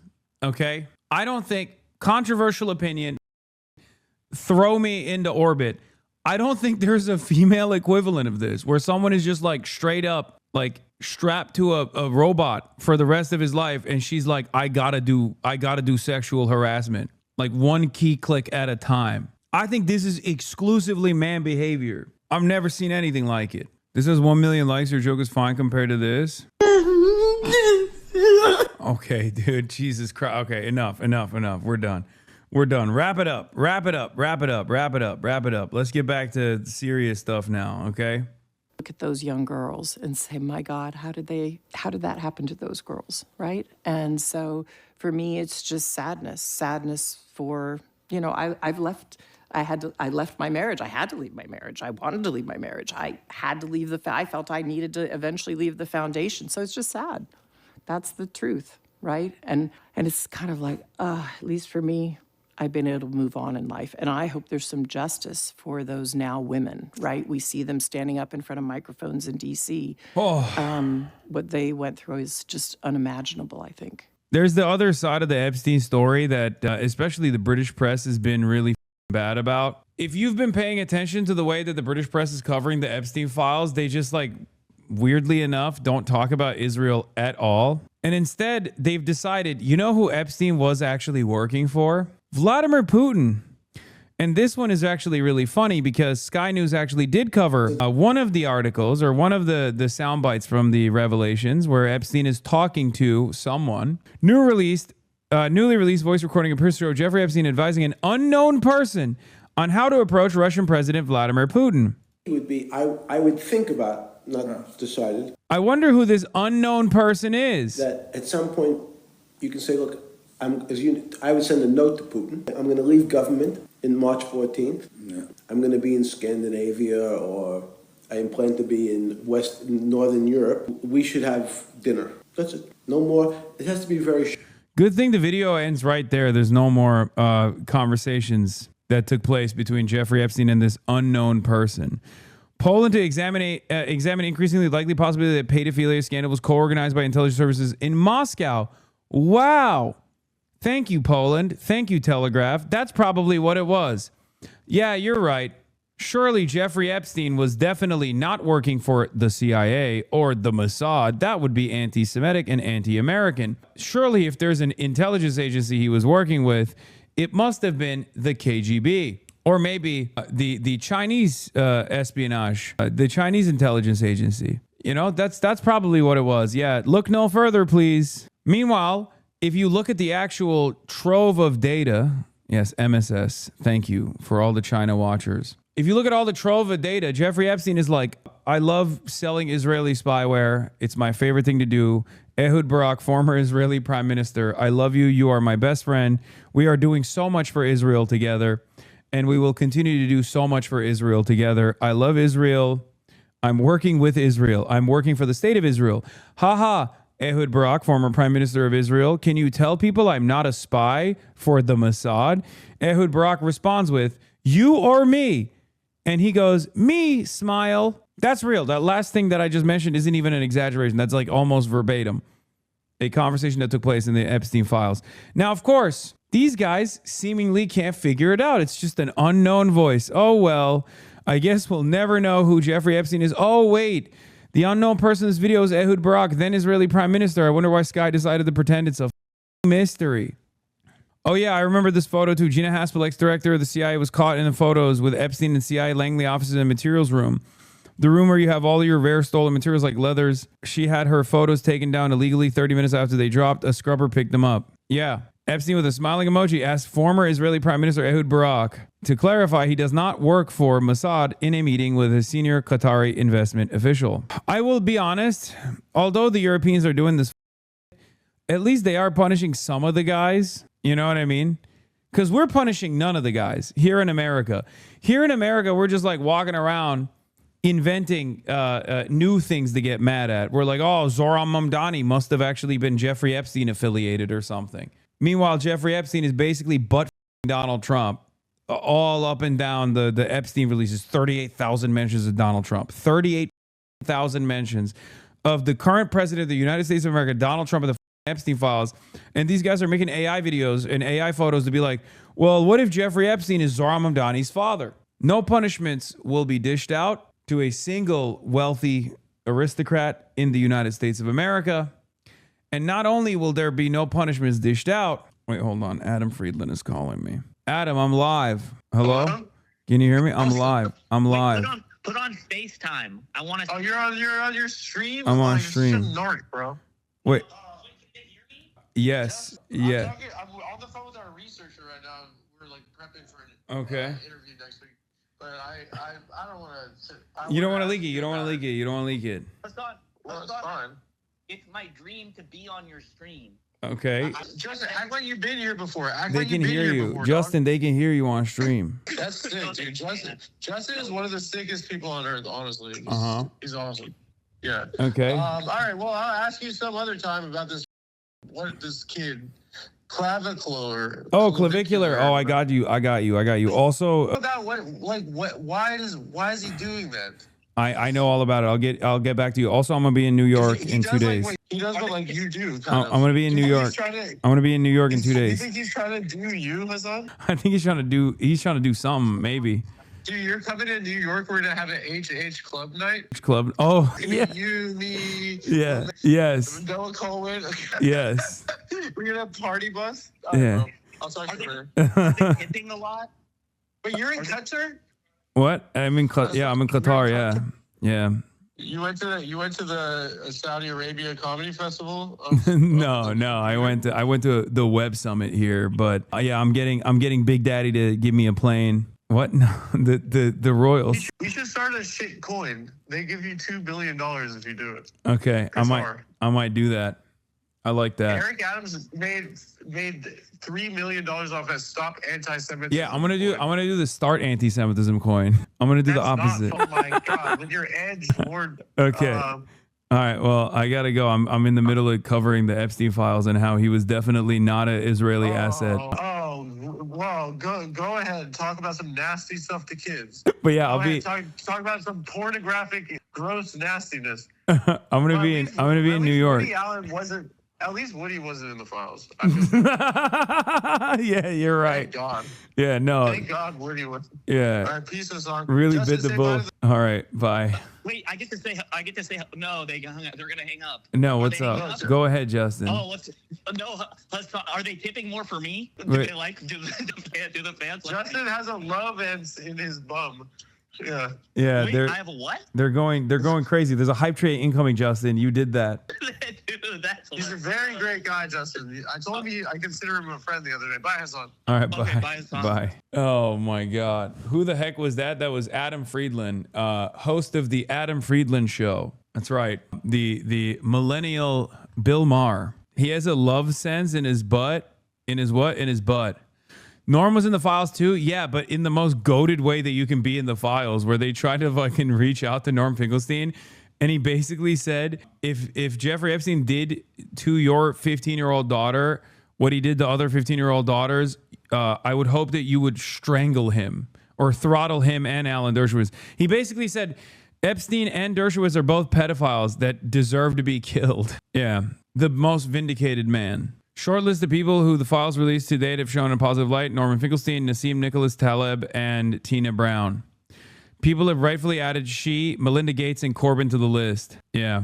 I mean, you could even say Fidel Castro, even though he did hang out with Jeffrey Epstein one time. He was clearly a hurdle to whatever desires Jeffrey Epstein had in the beautiful nation state of Cuba.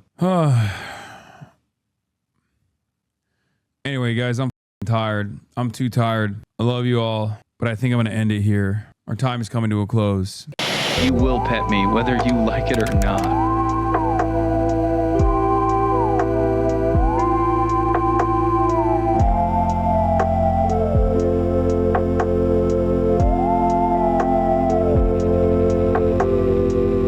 Broadcasting service is sponsored by you, the viewers, for you, the viewers. The Piker Broadcasting Service is where you get tomorrow's news today.